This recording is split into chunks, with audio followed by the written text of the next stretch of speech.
จัดสวนรอบๆอาคารลานพระใหญ่ทอดนักวัดพระธาตุสีมาโพตะโพธารามพระธาตุม่อนปิดตำบลโป่งน้ำฮ้อนอำเภอฝางจังหวัดเชียงใหม่วันพุธที่16เดือนเมษายน2568เวลา 13:39 นาทีร่วมบริจาคผ่านหมายเลขบัญชี204-309-3196 ธนาคารกสิกรไทยสาขาฝางประเภทออมทรัพย์ติดต่อสอบถามได้ที่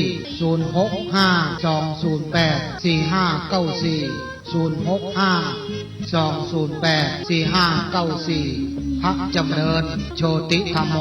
แสนศรีรักษาการเป็นเจ้าว่า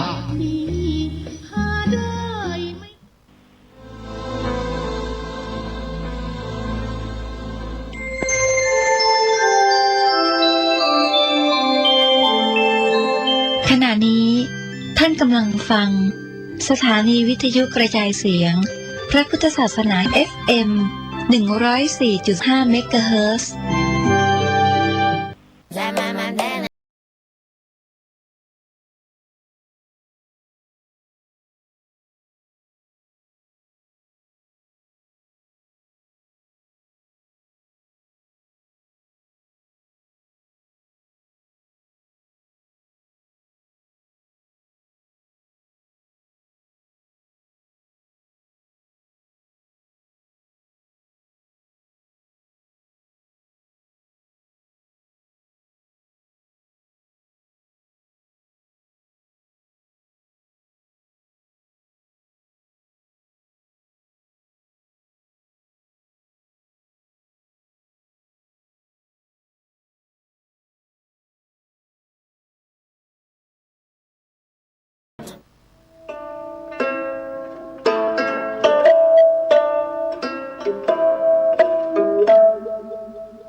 เดิกมาหมาบม้อยน้ำย้อยตินก่อนเดิกมาอ่อนจอนดาวมองมนฟ้าง่อมเงาใจไปทุกย่อมยาวิเวกวังเวงเงียบพักมนุษย์ตั้งหลายนอนในสำนักดักเงียบปิ้งเย็นวอยลมก็บปัดสงัดหายซอยแสงเดือนมอยลอดลายกิ่งก้านหันวุยวายแสงไฟตามบ้านมะนาวเย็นคิงสะต้อนง่อมงันจับใจป่อไหมยอดมอนมานักหน่วงค้อนหรือดีเสียงลมปัดไม้สอดไซนนทรี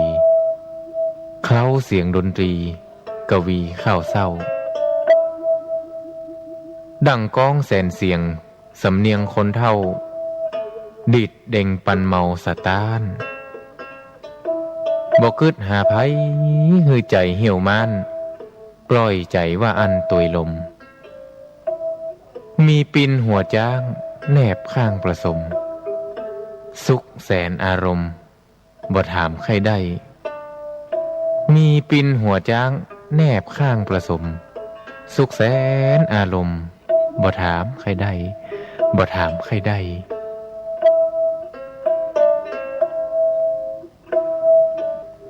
คุณกำลังฟังสถานีวิทยุเพื่อการศึกษาพระพุทธศาสนาและวัฒนธรรม FM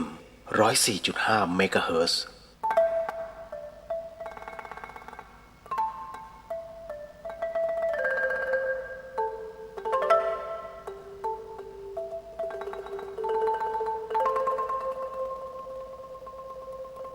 รายการนี้ไม่เหมาะกับเด็กอายุต่ำกว่า 15 ปีและตุ๊กแต๋วที่แฝงตัวมาหากินในพระศาสนาผู้ปกครองหรือพระผู้ใหญ่ควรพิจารณาในการรับฟัง FM 104.5 เมกะเฮิรตซ์ You are listening to 104.5 Radio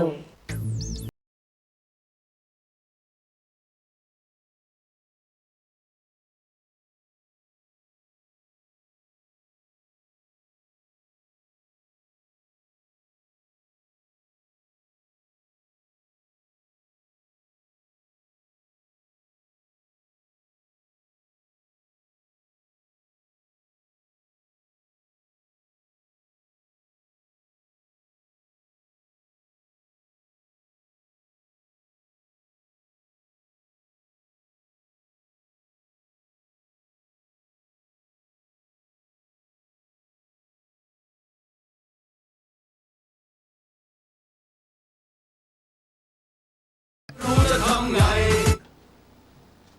อาละฮะ เข้าก่อนรายการนะฮะก็ต้องบอกว่าคุณกำลังฟังสถานีวิทยุ FM 104.50 เมกะเฮิรตซ์วัดฝายหินนะครับสถานีวิทยุเพื่อการศึกษาพระพุทธศาสนาและวัฒนธรรมออกอากาศเป็นประจำนะฮะเป็นสถานีสาธารณะออกออนแอร์ตลอด24ชั่วโมงวันนี้คุณผู้ฟังก็คงจะแน่นอนที่สุดฮะยังคงมีเรื่องราวที่จะให้ประชาสัมพันธ์เกี่ยวกับงานพระศาสนาแล้วก็ตอบทุกคำถามเลยนะแต่อย่างอื่นก่อนอื่นนะฮะเหนือสิ่งอื่นใดช่วงนี้อากาศเปลี่ยนแปลงก็จะขอรายงานในเรื่องของกรมอุตุนิยมวิทยาก่อนแล้วกันนะครับเพราะว่าตอนนี้มีประกาศเตือนฉบับที่4ในเรื่องของพายุฤดูร้อนนะก็เผยชื่อจังหวัดแล้วกันฮะที่จะโดนฝนฟ้าคะนองถล่มพร้อมกับพวกลูกเห็บแล้วอาจจะมีฟ้าผ่าด้วยใครสาบานไว้ให้หลบล่มๆนะจ๊ะนะฮะก็ต้องบอกว่ากรมอุตุนิยมวิทยาประกาศกรมอุตุนิยมเรื่องพายุฤดูร้อนบริเวณประเทศไทยตอนบนซึ่งมีผลกระทบนะตั้งแต่ในช่วงของวันที่29มีนาคมจนถึงเมษายนนี้นะฮะในช่วงวันที่29จนถึง1เมษายนนั้นบริเวณประเทศไทยตอนบนนั้นจะมีพายุฤดูร้อนเกิดขึ้นโดยมีลักษณะพายุฝนฟ้าคะนองนะแล้วก็ลมกระโชกแรงลูกเห็บนะตกรวมถึงอาจมีฟ้าผ่าที่เกิดขึ้นในบางพื้นที่ทั้งนี้เนี่ยบริเวณที่มีความกดอากาศสูงหรือว่ามวลอากาศเย็นกำลังปานกลางจากประเทศจีนนั้นจะแผ่ลงมาปกคลุมทางภาคตะวันออกเฉียงเหนือของประเทศไทยแล้วก็ประเทศจีนทะเลจีนตอนใต้นะส่งผลให้มีลมตะวันออกแล้วก็ลมตะวันออกเฉียงใต้พัดนำความชื้นเข้ามาปกคลุมประเทศไทยตอนบนในขณะที่บริเวณดังกล่าวนั้นมีอากาศร้อนถึงร้อนจัดครับนะฮะก็ขอให้ประชาชนบริเวณประเทศไทยตอนบนระมัดระวังในเรื่องของพายุฤดูร้อนที่จะเกิดขึ้นแล้วก็ควรหลีกเลี่ยงการเดินทางนะในส่วนของบริเวณที่มีพายุฝนฟ้าคะนองโดยเฉพาะอย่างยิ่งบริเวณที่โล่งแจ้งนะฮะก็พยายามอย่าไปอยู่ในใต้ต้นไม้ใหญ่หรือว่าสิ่งปลูกสร้างนะหรือว่าป้ายโฆษณาที่มันไม่แข็งแรงส่วนเกษตรกรนั้นก็ควรเสริมความแข็งแรงให้กับไม้ผลแล้วก็เตรียมป้องกันความเสียหายที่อาจเกิดขึ้นกับผลผลิตทางการเกษตรของท่านและก็สัตว์เลี้ยงนะฮะรวมไปถึงดูแลสุขภาพในช่วงอากาศเปลี่ยนแปลงไว้ด้วยซึ่งต้องบอกว่าคาดการไว้ว่าในช่วงของวันที่29มีนาคมนี้ฮะภาคเหนือพิจิตรพิษณุโลกเพชรบูรณ์ภาคตะวันออกเฉียงเหนือก็จะมีบึงกาฬอุดรนะสกลนครนครพนมกาฬสินธุ์มุกดาหารชัยภูมิขอนแก่นมหาสารคามร้อยเอ็ดยโสธรอำนาจเจริญนครราชสีมาบุรีรัมย์สุรินทร์ศรีสะเกษและอุบลราชธานีส่วนภาคกลางนั้นก็คงจะหนักสุดก็คือลพบุรีกับสระบุรีให้ระวัดระวังนะครับภาคตะวันออกนครนายกปราจีนบุรีสระแก้วฉะเชิงเทราจันทบุรีและก็ตราดส่วนในวันที่30นั้นภาคเหนือตากแพร่น่านอุตรดิตถ์สุโขทัยกำแพงเพชรพิจิตรพิษณุโลกเพชรบูรณ์นะฮะมาถึงจนถึงในวันที่31มีนาคมจนถึง1เมษายนนั้นแน่นอนที่สุดครับภาคเหนือเชียงใหม่ตอนนี้มีความต้องการสูงมาก นะต้องการให้มีฝนตกสูงมากฮะเชียงใหม่ลำพูนลำปางตากกำแพงเพชรเพราะว่าคุณภาพอากาศแย่มากนะแย่มากถึงมากที่สุดนะครับคือผมต้องบอกอย่างนี้นะฮะหลายๆคนบอกว่าเฮ้ยหยุดเผาได้แล้วทำไมต้องเผากันนะฮะหรือว่าไม่เผาดีไหมนะคืออย่างนี้มันห้ามยากไอเราคนที่อยู่ในเมืองเนี่ยคุณผู้ฟังมันไม่เผากันหรอกมันรู้กันอยู่แล้วแต่คนที่เขาอยู่เรียกว่ากลางดอยอยู่ในป่าเลยเนี่ยฮะแล้วเขาไม่สามารถจะรับข่าวสารได้เพราะว่าคลื่นมันไม่ถึงนะฮะไม่ว่าจะเป็นระบบวิทยุหรือว่าเป็นระบบอินเทอร์เน็ตที่ท่านบอกโทรศัพท์ไม่ถึงนะฮะมันยังมีอีกหลายๆพื้นที่ที่คลื่นสัญญาณไม่ถึงคือเคยถามนะฮะผมเคยถามทางบริษัทที่เขาเป็นผู้กระจายสัญญาณนี่แหละบอกว่าเอ๊ะทำไมตรงนี้ถึงไม่ตั้งเสาสัญญาณอ๋อมันไม่ถึง500หลังคาเรือนเดี๋ยวขาดทุนจบแล้วครับ ใช้แค่นี้คำว่าจบแล้วก็จะมีอะไรนะอินเทอร์เน็ต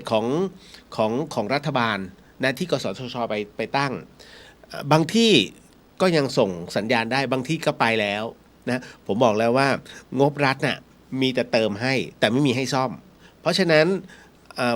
ไม่ว่าจะเป็นอะไรต่างๆเมื่อก่อนนี้กระทรวงพลังงานนั้นท่านจะออกมาในส่วนของโซลาร์เซลล์ไปตามบนดอยนะฮะปัจจุบันนี้ขยะที่เป็นโซลาร์เซลล์โดยเฉพาะอย่างยิ่งแบตเตอรี่เกลื่อนดอยบอกเลยครับว่างบในการซ่อมสร้างงบในการสร้างนะมีแต่งบในการซ่อมไม่มีฮะเพราะฉะนั้นแบตเตอรี่เนี่ยในปัจจุบันเนี่ยนะครับลิเธียมเนี่ยมันเป็นแสนนะครับชาวบ้านไม่มีปัญญาครับ ดังนั้นเนี่ยแน่นอนที่สุดฮะยังไงก็ตามมันจึงไม่มีข่าวสารไปถึงเพราะฉะนั้นการเผาของเขาเนี่ยมันเป็นวิถี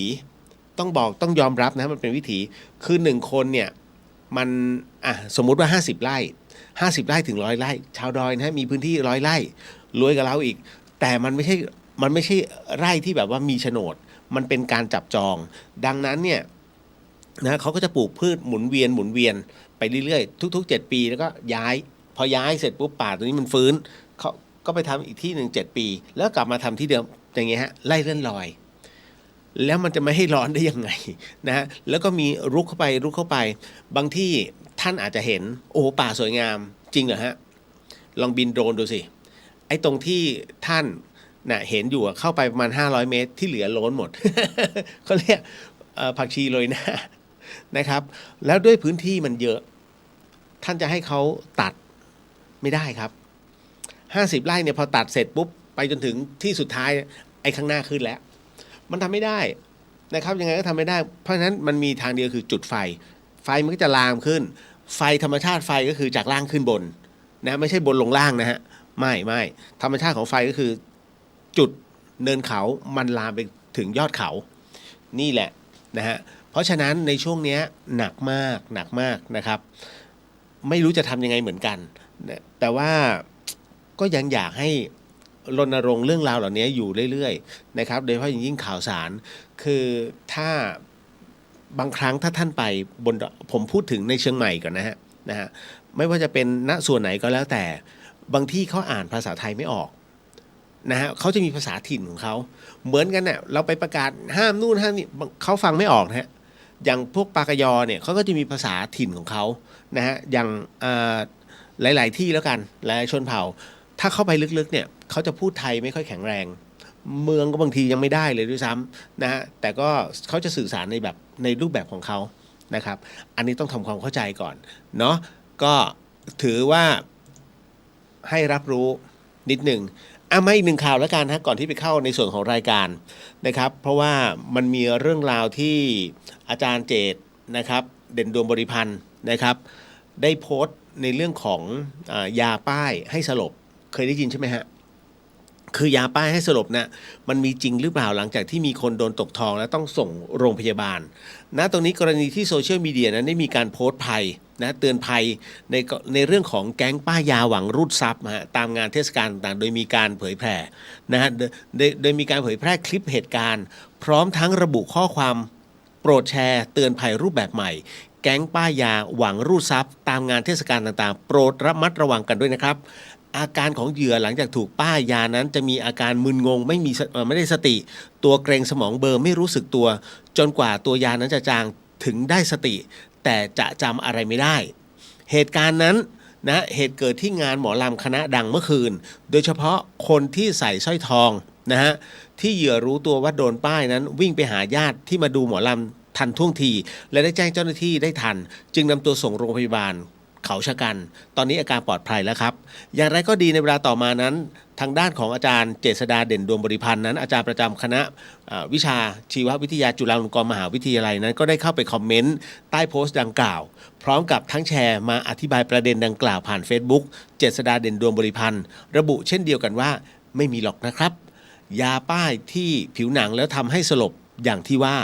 รอดูผลตรวจแพทย์ได้เลยครับที่พอเป็นไปได้มีแต่วางยาในอาหารในน้ำดื่มให้กินเข้าสู่ร่างกายโดยตรงแล้วที่เจอกันจริงๆส่วนมากก็จะโดนเขามาหลอกพูดจาตกทองไปพอรู้ตัวก็จะโทษยาป้ายเพื่อแก้ตัวกันทั้งนี้ทางเจ้าของเพจที่โพสต์เตือนเรื่องข้างต้นนั้นได้เข้ามาขอบคุณสำหรับข้อมูลที่เป็นประโยชน์พร้อมทั้งขอความรู้เพิ่มเติมในประเด็นนี้เนื่องจากผู้ที่อยู่ในคลิปคือหลานเขยของตนเองซึ่งในขณะที่ไปเที่ยวงานนั้นตนก็อยู่ด้วยมีการดื่มแอลกอฮอล์บ้างแต่ไม่ถึงกับเมาเรื่องยาเสพติดนั้นไม่เคยใช้แต่ระหว่างที่เดินออกไปนั้นเอาขวดนมที่รถนะเอามาให้ลูกกินนั้นก็เจอสาวประเภท2นั้นเดินคว้าที่ข้อแขนนะฮะแล้วก็สักพักหนึ่งก็มีอาการเวียนหัวแล้วก็เริ่มเป็นหนักขึ้นอย่างที่เห็นในคลิปจึงอยากรู้ว่าเกิดจากสาเหตุอะไรหลังจากที่ไปพบแพทย์ตรวจยืนยันไม่มีสารเสพติดในร่างกายโดยประเด็นดังกล่าวนี้อาจารย์เศรษฐาก็ให้คำตอบว่าถ้าไม่ได้ดื่มอะไรที่มีคนวางยาและถ้าไม่ได้เกิดจาก จากการพยายามทำตัวหมดแรงเพื่อแก้ตัวก็เป็นอาการช็อกทางจิตแหละครับที่โดนหลอกเอาทองไปเหมือนคนที่เป็นอุปทานหมู่คิดว่าตัวเองผีเข้าแหละพอได้สงบสติก็จะดีขึ้นนั่นเองก็เป็นเรื่องอีกหนึ่งเรื่องราวแต่แหมผมก็อยากจะบอกอาจารย์เจตนะฮะคือถ้าย้อนกลับไปประมาณสักเอาปี33เอาปี34ดีกว่า2534เพื่อนสนิทผมอะโดนฮะแล้วเป็นยาป้ายด้วยผมจะได้ยินคำว่ายาป้ายไม่มียาป้ายไม่มีอันนี้เล่าให้ฟังส่วนตัวนะฮะจงใช้วิจารณญาณก่อนนะครับคือต้องบอกก่อนว่าโดยส่วนตัวอาจารย์พูดในส่วนของในสิ่งที่อาจารย์ได้น่าจะรับรู้แต่ต้องบอกก่อนว่าไอ้สิ่งที่พบเจอเมื่อก่อนนี้มันจะมีแก๊งตกทองโดยการป้ายแล้วป้ายจริงๆนะอันนี้ต้องบอกก่อนฮะถามว่าเห็นกับตาไหมเห็นตอนที่วิ่งไปช่วยมาแล้วนะตอนนั้นโดนป้ายจริงๆนะฮะแต่ผมแปลกใจว่าไอ้ตอนที่เขาป้ายอ่ะไอ้ตอนที่ไม่แน่ใจว่าใช้อะไรนะผ้าเช็ดหน้าของเขาหรือตัวนิ้วของเขาคนป้ายนะฮะซึ่งมันทำให้สงสัยว่าและคนป้ายทำไมมันไม่เป็นวะ คืออย่างนี้ฮะเพื่อนผมเนี่ยยืนรอรถเมย์อยู่ซึ่งเป็นป้ายที่บ้านเพราะบ้านจะอยู่ใกล้กันนะฮะเขาจะยืนรอเพื่อไปมหาวิทยาลัยแต่เช้าเลยนะฮะแล้วคราวนี้อยู่ๆเราก็เห็นอาการแปลกๆเพราะว่ามีผู้ชายคนหนึ่งเนี่ยนะเดินเข้าไปใกล้ๆแล้วก็เราไม่รู้หรอกเพราะตัวเขาบังอยู่แล้วสักพักหนึ่งรถเมย์มาแต่ไม่ขึ้นสมัยก่อนนะรถเมย์มาแต่ไม่ขึ้นแล้วก็เดินไปที่ATM นะเป็นตู้ ATM ของธนาคารที่อยู่บริเวณบ้านแล้วสักพักหนึ่งไม่ได้กด ATM นะฮะไม่ได้กด ATM เหมือนกับว่าให้ปลดทองเพราะเขาเป็นลูกเจ้าของร้านทองมีทั้งสร้อยมีทั้งข้อมือนะที่ข้อมือเป็นทองหมดเลยโดนปลดหมดเลยฮะคือเห็นนะว่าเอายื่นให้แล้วที่ไปช่วยได้ก็คือตอนที่คนเนี้ยนะฮะเขาวิ่งไปแล้วนะผมก็เลยเข้าไปแล้วเขย่าตัวตอนเขย่าตัวก็ยังไม่รู้นะฮะจนกระทั่งเอามานั่งค่อยๆประคองตัวมานั่งตัวป้ายรถเมล์แล้วพี่สาวเขาเดินลงมาพอดีก็เลยบอกน่าจะมีอะไรสักอย่างหนึ่งก็เลยเหมือนกับพี่เขาทำอะไรสักอย่างนะฮะแล้วก็ท้ายที่สุดแล้วพาไปสถานีตำรวจนั่นนะเพื่อไปแจ้งความนะแล้วช่วงตอนเย็นนะฮะก็มาเจอกันตอนที่เจอกันเนี่ยก็มาถามว่าเฮ้ยถามจริงว่าตอนที่ถอดพวกสร้อยอะไรต่างๆให้เขาเนี่ยรู้สึกตัวไหมเขาบอกเขาอะไม่คือเหมือนกับว่าเขารับรู้แต่เขาบังคับตัวเองไม่ได้คนเนี้ยเหมือนกับว่าบอกว่าเดินไปเขาก็เดินพอเสร็จปุ๊บหยุดถอดสร้อยขอสร้อยนะอันนี้ก็ถอดให้เลยไม่ได้อุปทานผมอยากจะบอกอาจารย์เจตว่าไม่ได้อุปทานหมู่นะฮะไม่ได้อุปทานเลยนะฮะเห็นจ่าๆเลยแล้วก็ถอดเสร็จปุ๊บนะฮะแล้วจากนั้นก็วิ่งเลยนะครับแล้วพอถึงตรงนั้นเสร็จปุ๊บเขาบอกว่าเขาไม่สามารถบังคับตัวเองได้นะแล้วมันเหมือนต้องฟังคำสั่งอะนะต้องฟังคำสั่งตลอดเวลาเราก็เลยมีความรู้สึกว่าเฮ้ยมันก็แปลกแล้วมันมีเหตุการณ์แบบนี้หลายเคสมากเป็น10เคสเลยจนกระทั่งมีนักวิชาการตอนนั้นไม่ใช่อาจารย์ไม่น่าใช่อาจารย์เจตอะเป็นอาจารย์เป็นคุณหมอมั้งบอกว่าไม่มีหรอกประเทศไทยไม่มียาป้ายเดี๋ยวก่อนนะตอนนั้นน่ะมันมีอะไรหลายอย่างที่เข้ามาในประเทศไทยแปลกๆทั้งนั้นเลยฮะนะมันไม่ใช่เพิ่งจะมีเข้ามาสมัยนี้นะไม่ใช่นะมันมีมาตั้งนานแล้วไอ้เรื่องประเภทป้ายแล้วทำให้ไม่รู้สึกตัวอันนี้เป็นประสบการณ์ตรงผมถึงได้บอกว่ามันไม่มีหรอกจริงเหรอนะครับอย่าคิดว่ามันไม่มีจักรวาลเนี้ยนะฮะที่เราบอกเฮ้ยมันไม่เคยเกิดหรอกดาวหางจะไม่พุ่งชนหรอกจริงเหรอผมไม่แน่ใจว่าในเร็วๆนี้จะมีอุกกาบาตไม่ใช่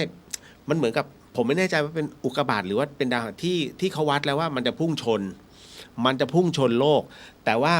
ประเทศไทยถามว่าได้ผลกระทบจะถูกผลกระทบที่ได้ผลกระทบตอนนั้นที่อ่านเนี่ยมันมีอินเดีย นะมีอินเดียมีศรีลังกาแล้วก็มันก็ลงทะเลแต่ผมไม่แน่ใจฮะถ้าสมมุติมันก้อนใหญ่มากมันก็จะมีสิทธิ์เพราะว่าตอนนี้ก็เขากำลังติดตามดาวเคราะห์น้อยเขากำลังติดตามดาวเคราะห์น้อยไอ้ตัวนี้อยู่นะเขากำลังคำนวณกันอยู่อันนี้บอกเอาไว้ก่อนว่าเนี่ยที่บอกว่าเฮ้ยมันไม่มีหรอกไม่มีการพุ่งชนหรอกตอนนี้ไงมาแล้วเห็นไหมล่าสุดในเรื่องของทฤษฎีแควอนตัมของไอน์สไตน์กำลังปั่นป่วนอีกแล้วฮะเพราะว่ามันมีทฤษฎีใหม่นะฮะที่กำลังเข้ามาพิสูจน์ในเรื่องของจักรวาลที่บอกว่าอยู่กับที่ตอนนี้ไม่ใช่มันมีการเคลื่อนของจักรวาลแล้วมันมีอะไรหลายอย่างฮะที่เราคิดว่ามันไม่มีแต่มันมีเพราะฉะนั้นอย่าเพิ่งฟันธงนะครับต้องบอกก่อนก็เหมือนกับวิญญาณบอกไม่มีจริงเหรอมีนะ เราก็ยังยืนยันได้เดี๋ยววันนี้ยังคงมีเรื่องราวเกี่ยวกับจิตวิญญาณเกี่ยวกับในเรื่องของคำถามมากมายนะฮะแล้วก็วันนี้นะในช่วงของกรรมฐานเราจะพูดถึงในเรื่องของหลวงปู่มั่นแน่นอนที่สุดฮะสถานที่สำคัญที่สุดของจังหวัดเชียงใหม่เป็นสถานที่ที่หลวงปู่มั่นนั้นท่านบรรลุธรรมนะฮะบรรลุธรรมเลยนั่นก็คือวัดถ้ำดอกคำวันนี้เราจะพูดถึงในเรื่องตรงนี้รวมไปถึงช่วงที่หลวงปู่มั่นนั้นท่านได้บรรลุธรรมนะเป็นอรหันตผลในช่วงของอรหันตผลเป็นแบบไหนอะไรยังไงเดี๋ยวอยู่ในช่วงของกรรมฐานผมก็จะบรรยายให้ฟังเช่นกันเดี๋ยวขออนุญาตนะฮะตอนนี้เข้าสู่ในช่วงรายการนะสวัสดีอย่างเป็นทางการครับนี่คือรายการเดอะเฮดทาง FM 104.50 เมกะเฮิรตซ์นะฮะก็ออกอากาศเป็นประจำจันทร์จนถึงศุกร์นะฮะ5 ทุ่มถึงตี 1วัดฝายหินครับในช่วงนี้ต้องขอประชาสัมพันธ์เล็กๆน้อยนะเล็กน้อยนะก็ต้องก่อนอื่นผมขอแสดงความเสียใจกับเพื่อนผมนะฮะก็คือกำพลทองพลับนะฮะป๋องฮะที่ได้สูญเสียคุณพ่อไปนะครับเมื่อ2 วันที่แล้วนะครับณตรงนี้เองผมก็ไลน์แสดงความเสียใจกับป๋องไปนะป๋องก็ตอบกลับมาแล้วนะก็ขอบคุณนะตรงนี้ก็ร่างของคุณพ่อนั้นตั้งอยู่ที่วัดสิริพงษ์นะฮะวัดสิริพงษ์ก็อยู่ตรงทางไปตรงซอยวัชรพล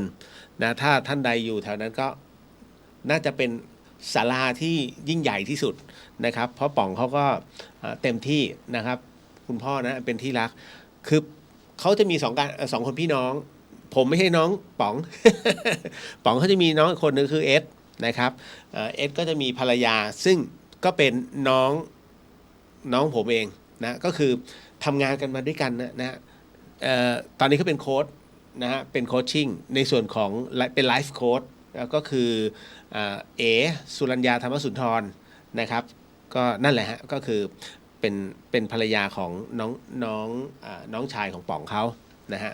ก็ตอนนี้อยู่ที่วัดสิริพงษ์กันหมดตอนนี้น่าจะกลับแล้วล่ะ นะ5 ทุ่มกว่าแล้วไม่รู้จะอยู่ทำไมก็ในส่วนอื่นนะฮะขอประชาสัมพันธ์นิดนึงคุณผู้ฟังครับมูลนิธิครูบาศรีวิชัยจังหวัดเชียงใหม่นะก็ขอเชิญชวนชายไทยที่มีความเลื่อมใสในพระพุทธศาสนาแล้วก็นับถือศรัทธาในตัวครูบาองค์เจ้าศรีวิชัย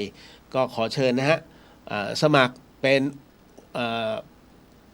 เรียกว่าเข้าพิธีอุปสมบทเป็นพระภิกษุนะครับก็นิดนึงฮะจำกัดหน่อย9 รูปฮะต้องการ9 รูปเป็นระยะเวลา9 วันอุปสมบทในวันที่วันพุธที่11 มิถุนายนนะฮะอีก2 เดือนนะครับณวัดพระสิงห์วรมหาวิหารแล้วก็ไปฝึกปฏิบัติวิปัสสนากรรมฐานที่วัดลำเปิงนะครับ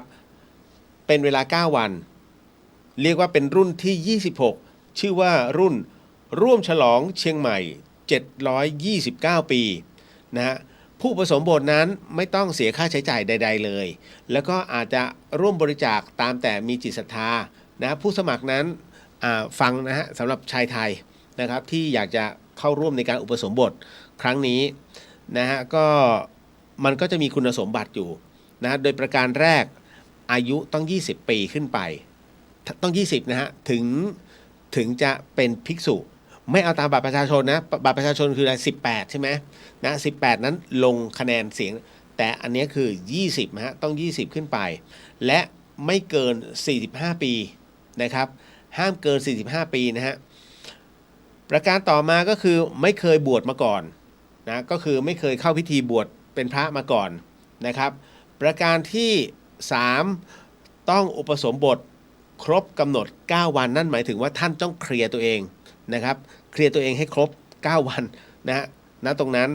ประการต่อมาประการที่ 4 นั้นต้องเข้าฝึกซ้อมท่องจำคำของอุปสมบทนะตามนัดหมายได้ไม่น้อยกว่า4 ครั้ง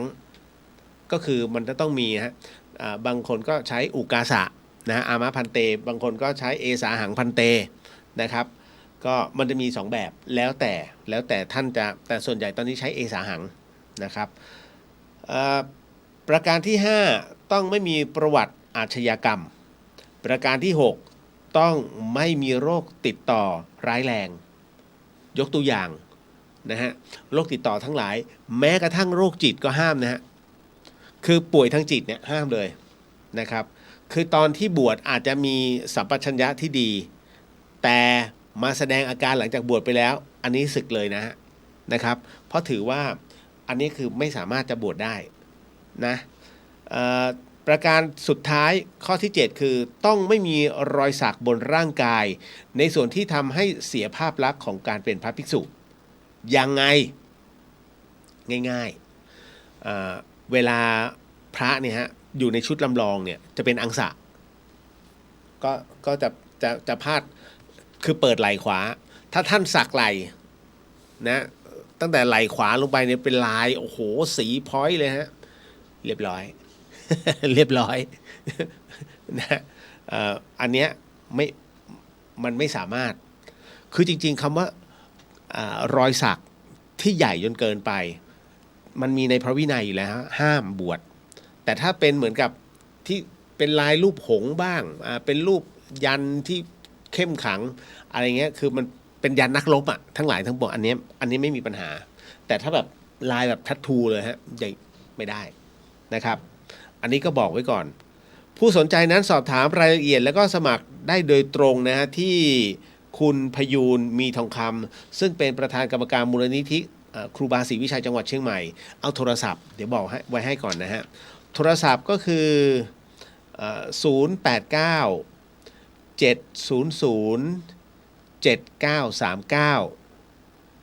089 700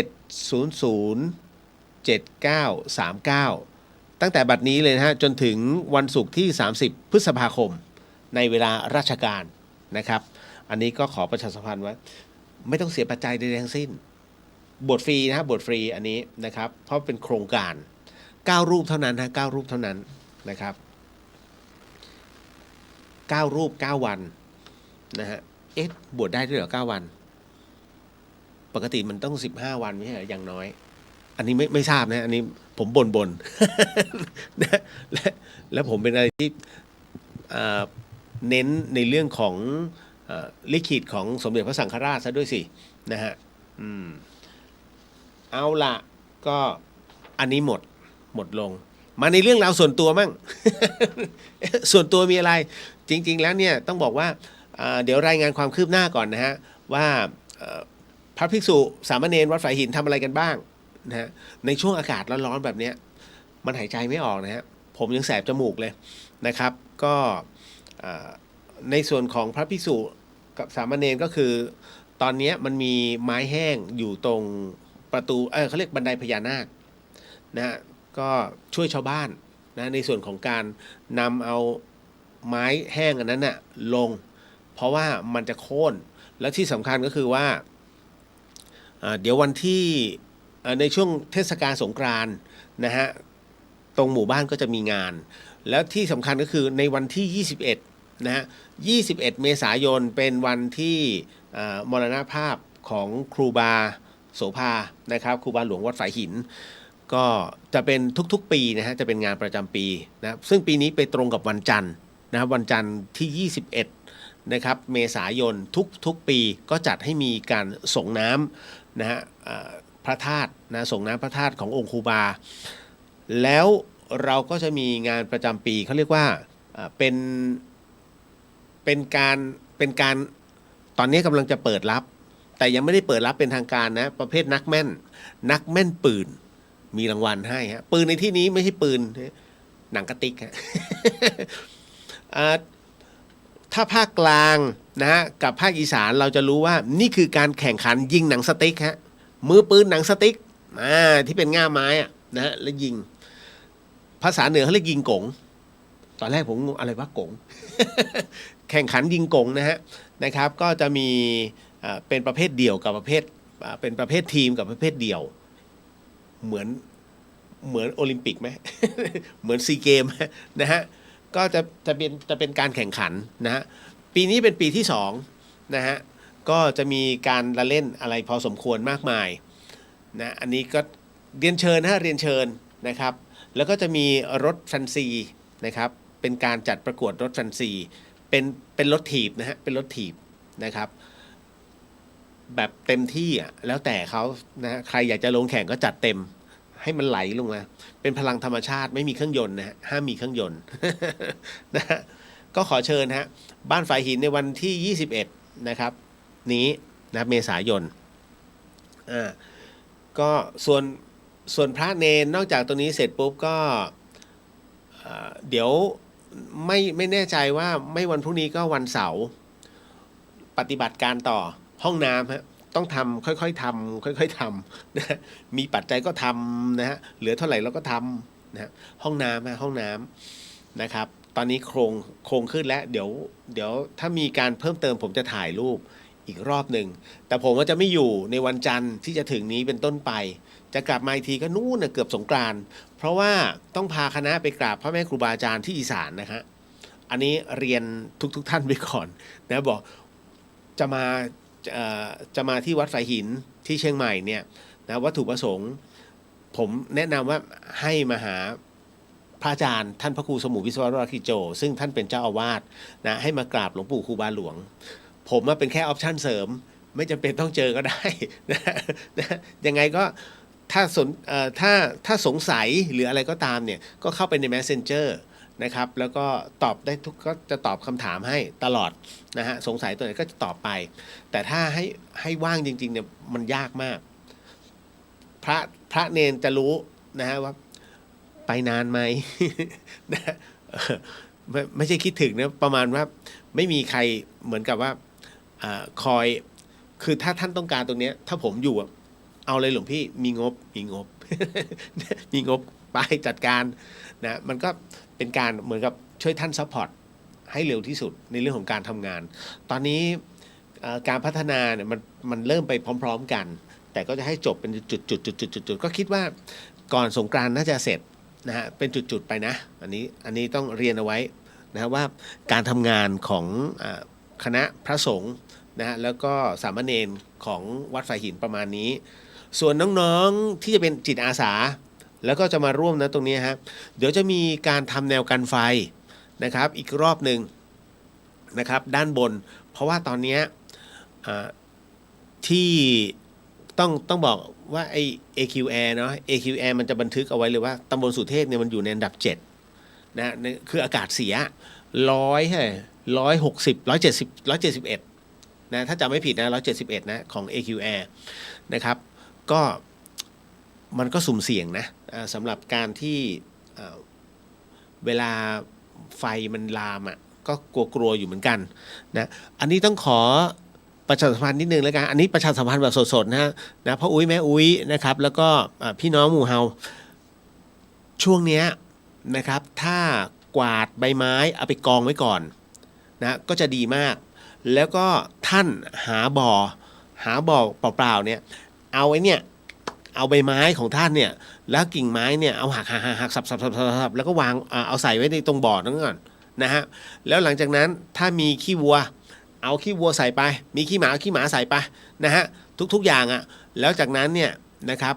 ให้ท่านเอาน้ำลงเสร็จปุ๊บเอาน้ำส้มสายชูลงต่อนะครับปิดฝานะครับแล้วก็ทำเงี้ยกวาดแล้วก็สุมเดี๋ยวมันจะเป็นปุ๋ยฮะมันจะเป็นปุ๋ยชั้นดีเลยแล้วท่านก็สามารถคือถ้าท่านทิ้งไว้ถ้าสมมุติไม่เผาเลยนะแล้วท่านทิ้งไว้ประมาณสักปลายปีแล้วไปเปิดดูไปขุดดูมันจะกลายเป็นดินไปแล้วฮะนั่นคือย่อยของมันเลยเพราะฉะนั้นเนี่ยฮะถ้าเป็นไปได้ลองดูนะครับอย่าเผานะครับนิดนึงแล้วกันเพราะว่า อยากให้ท่านหลับตาแล้วก็ลองดูนะว่าบุตรหลานของท่านตัวเล็กๆอ่ะที่อยู่ในหมู่บ้านของท่านนะฮะมันอาจจะไม่ได้รับผลกระทบหรอกแต่ควันที่มันลอยเข้ามาแล้วในเมืองเด็กๆทั้งนั้นเห็นใจเด็กๆเลยเนาะนะฮะอย่างเราเนี่ยยังพอทนแต่ว่าเด็กเนี่ยภูมิเขาจะต่ำนะฮะอย่างผมเนี่ยนะฮะอารมณ์ว่าแป๊บๆเดี๋ยวมันก็ตายแล้ว ไม่ค่อยสนใจมากแต่สนใจเด็กๆรุ่นใหม่ที่มันกำลังเติบโตมาเนาะอันนี้ขอนิดนึงเล็กนึงแล้วกันฮะหยุดเผานะครับก็คงไม่เป็นไรมั้งเนาะยกเว้นในเตานะครับก่อไฟทำก๋วยเตี๋ยวอะไรว่ากันไปอันนั้นไม่มีปัญหาอันนั้นเขาเรียกก่อไฟในที่ลับแต่ถ้าในที่แจ้งคือเผาเนี่ยตอนนี้เขาจับปรับนะปรับของจริงนะครับหมดในการไปสัมพันธ์หมดเดี๋ยวขออนุญาตสำหรับการทักทายนะฮะวันนี้ก็ยังคงมีเรื่องราวต่อไปหลายๆท่านนะฮะแชร์ วันนี้ที่ผมโพสต์ไปเนาะในเรื่องของแมลงวันกับแมลงผึ้งของหลวงพ่อชาก็ขออันนี้หลายคนเอาไปลิงก์การเมืองผมจะบอกไม่ได้คิดเรื่องนั้นเลยฮะอันนี้ผมคิดมองไว้ว่าอะไรก็ตามอ่ะที่เรามองเห็นในอีกมุมมองหนึ่งของชีวิตประจำวันนะครับ อย่าไปเข้าใจว่าเฮ้ยทุกอย่างมันถูกเสมอไปแค่นั้นไม่ได้ไปคิดเรื่องการเมือง หลายๆท่านเอาไปโยงการเมืองนะฮะเห็นไหมอย่างที่ผมบอกจำได้ไหมฮะว่าถ้าเอาคน5 คนเนี่ยมานั่งมองผลส้มที่วางอยู่ตรงหน้าเนี่ยฮะแล้วถามเลยว่าคิดว่าไอเนี่ยมันเปรี้ยวหรือว่ามันหวานทุกคนก็จะบอกเปรี้ยวแต่ปรากฏว่าพอแกะดูปุ๊บส้มเนี่ยหวานมากแต่ดูที่เปลือกมันยังเขียวอยู่นั่นนะหมายถึงว่า5 คนเนี่ยยังคิดว่าแค่มองด้วยตายังให้ความเห็นที่ต่างกันเลยนี่ฮะเพราะฉะนั้นทุกอย่างไม่มีใครผิดไม่มีใครถูกเพราะเรามองกันคนละมุมแค่นั้นเลยเนาะเอาละฮะก็เป็นปกติของแต่ละวันเพราะนี่คือรายการ The เฮียน ทาง FM 104.50 เมกะเฮิรตซ์ในยามค่ำคืนนี้นะฮะคุณผู้ฟังครับก็ต้องบอกก่อนเนาะเอาละฮะก็มาเข้าสู่ในเรื่องของในวันนี้เดี๋ยวขออนุญาตเกริ่นก่อนแล้วกันเพราะว่ามีผู้ถามเข้ามาในเรื่องของการเก็บดอกไม้นะฮะว่าอย่างเงี้ยมันจะบาปไหมเดี๋ยวมาเฉลยให้ฟังเรื่องราวผีๆก็มีนะครับก็น้องๆนักศึกษาก็ส่งมานะครับแล้วก็มาในเรื่องราวเดี๋ยวนะมีผู้ถามในเรื่องของพระกลัวผีเอาจริงนะแค่ดูคร่าวๆเพราะว่าช่วงนั้นเนี่ยผมกำลังทำผังของพระภิกษุสามเณรก็คือผังองค์กรนะฮะก็เลยแค่ฟังคร่าวๆผมไม่มั่นใจในรูปแบบในวัดนั้นชื่อวัดอะไรแล้วก็เขาบอกเนี่ยในเรื่องของพระกลัวผีนะฮะแค่นั้นเลยนะแล้วก็ถามว่าพระท่านกลัวผีด้วยเหรอ เดี๋ยวจะอธิบายให้ฟังทั้งหมดทั้งมวลนะครับในวันนี้ก็ผมมาหาข่าวนั้นไม่เจอมันจะมีอันนึงนะฮะเป็นเรื่องราวของพระภิกษุเหมือนกันนะครับแล้วก็ยังมีอะไรอีกหลายๆเรื่อง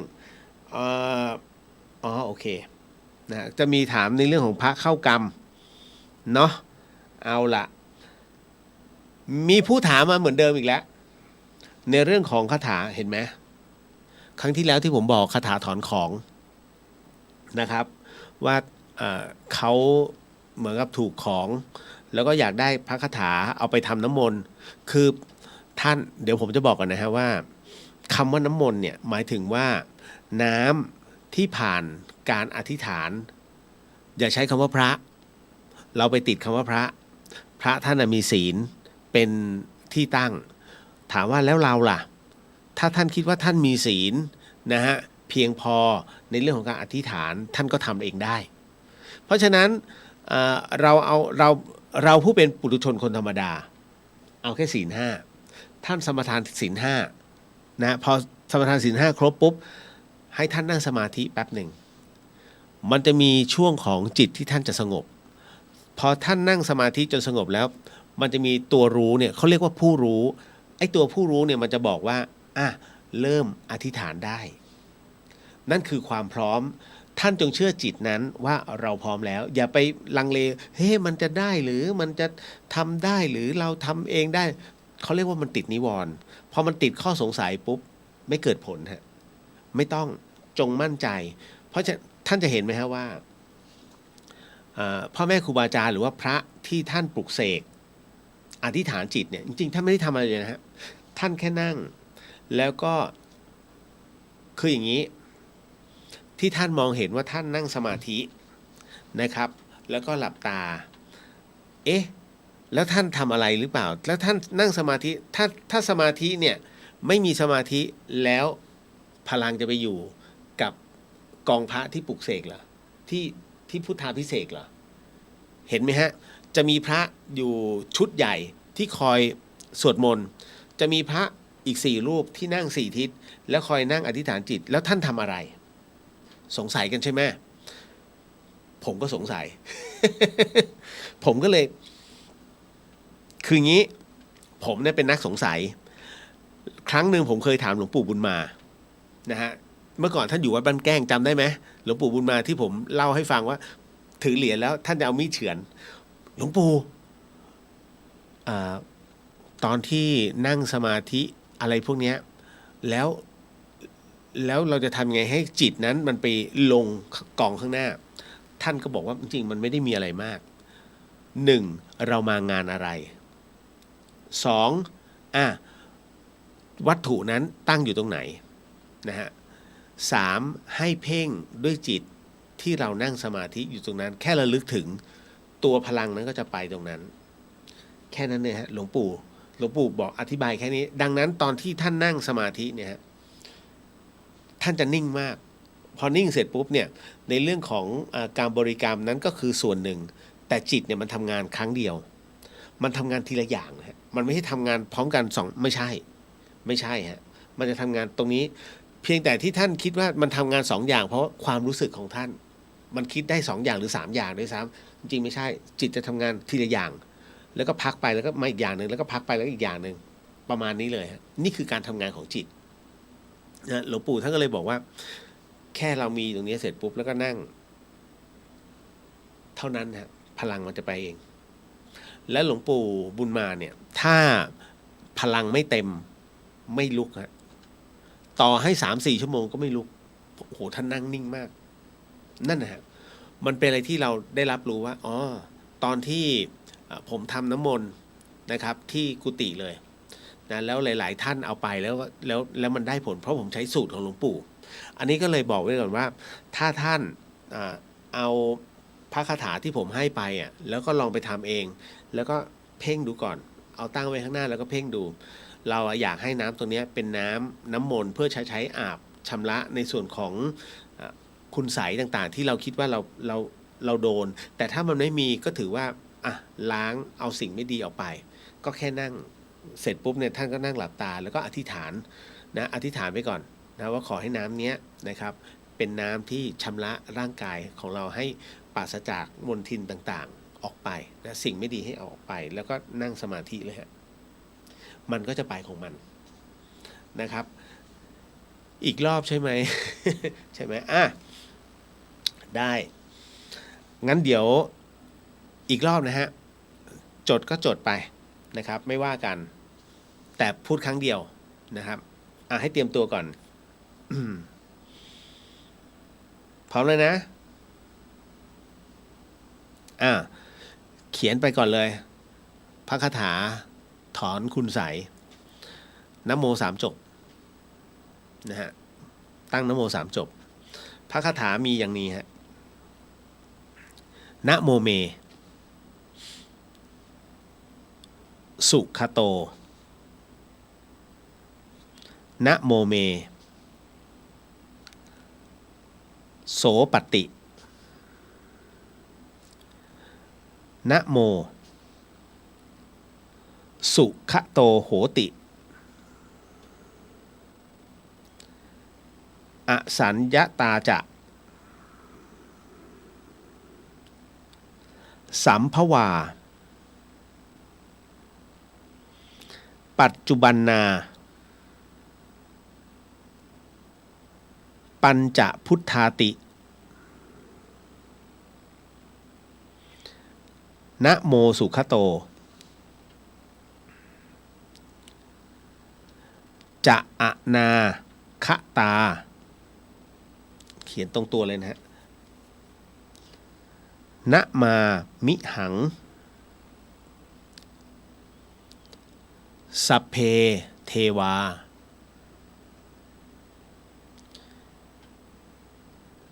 ยักขาเปตา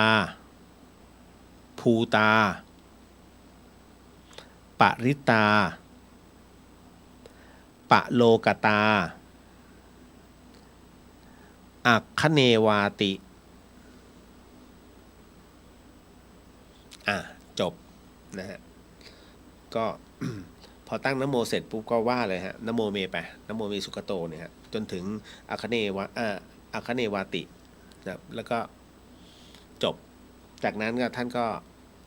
อาบนะท่านจะเอาส้มปล่อยนะหรือว่ารู้จักใช่ไหมส้มปล่อยนะครับนะเอาใส่ไปก็ได้นะครับนะแล้วก็จากนั้นก็ค่อยๆไม่ต้องเอามาดื่มนะเอาแค่ชำระ นะน้ำมนต์ของผมเนี่ยตอนที่ทำนะฮะตอนที่ทำที่กุฏิเนี่ยผมจะกำชับเลยว่าห้ามดื่มเด็ดขาดคือเราไม่รู้หรอกครับนะว่าไม่รู้อะไรมันลงไปเพราะผมจะทำไว้3แท้งใหญ่นะเราไม่รู้ว่าอะไรลงไปอยู่ๆให้เขาไปดื่มเนี่ยเดี๋ยวก็นะถ่ายไม่เลิกลาสวยเลยพระตอนนั้นนะเพราะฉะนั้นผมจะไม่ให้ดื่มเอาไปสำหรับชำระร่างกายเฉยๆล้างหน้าอะไรทำได้นะครับเอาละหมดมาเรามาเข้าสู่ในช่วงของนั่งสมาธิกันนะครับเพราะเดี๋ยววันนี้นั่งยาวนิดนึงเนาะ ไม่ว่ากันนะครับเอาบุญชวนทำบุญนะชวนทำบุญด้วยการนั่งสมาธิไม่เสียตังค์นะครับพร้อมยังผมขออนุญาตเป็นตัวแทนของทุกท่านนะครับในการขึ้นกรรมฐานและที่สำคัญก็คือว่าถ้าหากท่านว่าตามได้ก็ว่าตามท่านใดไม่สุดในการว่าตามก็ให้น้อมจิตตามนะครับส่วนใหญ่เนี่ยผมจะให้จังหวะนะฮะแล้วก็จะบอกเป็นชุดๆไปว่าตอนนี้เดี๋ยวให้ว่าตามนะตอนนี้เดี๋ยวผมว่าเองนะครับ ส่วนวิธีการนั่งสมาธิต้องบอกทุกเทปเลยเหรอ นะขออนุญาตนะครับ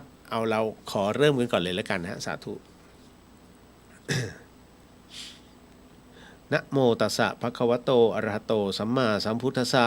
นะโมตัสสะภะคะวะโตอะระหะโตสัมมาสัมพุทธัสสะนะโมตัสสะภะคะวะโตอะระหะโตสัมมาสัมพุทธัสสะปุริมันจติสังราชาทัตตรโทปัสสสติคัตถพานังอธิปติมหาราชายสสิโสปุตตาปีตาสะภะโว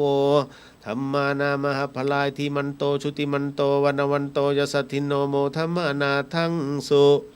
ทักขินันจติสาราชาวิรุโหตปัสสสติกุปทานังอธิปติมหาราชายสสิโสปุตตาปีตาสะภะโวธัมมานา มหาพลายทิมันโตชุติมันโตวันวันโตยสัทธิโนโมธัมมานาทังสุปาจิมันจติสาราชาวิรุปโคปัสสสตินาคานังอธิปติมหาราชาจะสัสสิโสปุตตปีตาสะภะโวธัมมานา มหาพลายทิมันโตชุติมันโตวันวันโตยสัทธิโนโมธัมมานาทังสุอุตรัญจติสาราชากุเวโลตาปัสสสติยัคขานังอธิปติมหาราชาจะสัสสิโสปุตตปีตาสะภะโวธัมมานา มหาพลายทิมันโตชุติมันโตวันวันโตยสัทธิโนโมธัมมานาทังสุปุริมาติสังทัตตรโททักขิเนนาวิรุหโกปาจิเมนาวิรูปโคกุเวโลตราทิสังจัตตารโรเตมหาราชาสัตตมันตาจตุโททิสาทันทลมานาทังสุสักเคกาเมจรูเปคิริสิครตเตจันตริเควิมาเนทีเปรเทจักคาเมตรุวนาคาหเนเคหาวัตุมหิเคเต ภุมมาจยันตุเทวาชลทววิสเมยคาคันทัพพนาคาติทันตาสันติเกยังมุนิวรวจนังสาทโวเมสุนันตุธรรมสวนาการโรอยัมพัทันตาธรรมสวนาการโรอยัมพัทันตาธรรมสวนาการโรอยัมพัทันตาต่อไปก็ขอทุกท่านนั้นให้สมทานศีล5พร้อมๆกันเนาะเดี๋ยวผมขออนุญาตนะเป็นผู้นำก่อนละกันพุทโธธัมโมสังโฆศีลข้อ1ไม่ฆ่าสัตว์ศีลข้อ2ไม่ลักทรัพย์ศีลข้อ3ไม่ประพฤติผิดในกามศีลข้อ4ไม่พูดเท็จศีลข้อ5ไม่ดื่มสุราและของมึนเมาบัดนี้ข้าพเจ้าตั้งใจรักษาศีลแล้วบัดนี้ข้าพเจ้าคือผู้มีศีลข้าพเจ้าผู้มีศีลละอายต่อการทำความชั่วกลัวต่อผลของบาปกรรมข้าพเจ้าผู้มีศีลมีหิริโอตปะมีกายเป็นมนุษย์มีใจเป็นเทวดาเป็นมนุษย์เทโวผู้เข้าถึงความเป็นสหายกับเหล่าเทวดาทั้งหลายณบัดนี้ข้าพเจ้าทั้งหลายขออดโทษลดกรรมที่ข้าพเจ้าได้ประมาทพลาดพลั้งในช่วงวันนี้ลงในฉับพลันและขอให้กรรมดีที่ข้าพเจ้าหรือเหล่ากัลยาณมิตรได้ทำไว้นั้นขอจงมาแทรกส่งผลบุญนี้ให้ข้าพเจ้าได้มีความสุขและประสบผลสำเร็จตลอดไปเทินสาธุสาธุสาธุเอาละฮะตอนนี้ศีล5เต็มกันแล้วนะมาเข้าสู่ในช่วงของกรรมฐานฮะว่าตามเนาะถ้าใครไม่สะดวกให้น้อมจิตตามนะครับอิมังวิปัสสนากรรมฐานังปูเชมิทุติยังปิอิมังวิปัสสนากรรมฐานังปูเชมิตติยัมปิอิมังวิปัสสนากรรมฐานังปูเชมิสาธุ เอาละฮะก็เดี๋ยวต่อไปก็เป็นการนั่งสมาธิกันสวัสดีครับพี่สุวรรณยา นะฮะก็ค่อยๆทักทายกันอุ๊ยผมก็ลืมนะวันนี้ยังไม่ได้ทักทายท่านเลยนะเดี๋ยวสักครู่ฮะเดี๋ยวค่อยคิดทบต้นทบดอกแล้วกัน ในส่วนของการนั่งสมาธิในวันนี้ก็พูดทุกคืนเนาะ นะฮะเอาเป็นว่าให้ท่านนั่งสบายๆแต่ให้หลังตรงนะครับมือขวาทับมือซ้ายนิ้วโป้งประสานกันก็ได้หรือว่าจะเอาหัวนิ้วโป้งมาชนกันก็ได้นิ้วมือนะฮะนิ้วมือนะฮะเพราะฉะนั้นเวลาสูดหายใจก็ให้สูดหายใจลึกๆแล้วก็ผ่อนหายใจยาวๆเอาสติไปตามลมหายใจนะฮะอย่าให้มันหลุดที่สำคัญก็คือว่าอะไรก็ตามที่ทำให้เป็นอุปสรรคเป็นขยะอารมณ์ของท่านทั้งวันมาเลยเนี่ยฮะนะฮะต้องมานั่งคิดอะไรเรื่อยเปื่อยไร้สาระทั้งหมดทั้งมวลฮะที่มันอยู่ในหัวตอนนี้ให้ท่านวางไว้ก่อนเอาทิ้งไปก่อนนะเอาวางไว้ข้างๆแล้วเดี๋ยวค่อยพอนั่งสมาธิแล้วท่านค่อยหยิบมาใส่ใหม่ก็ได้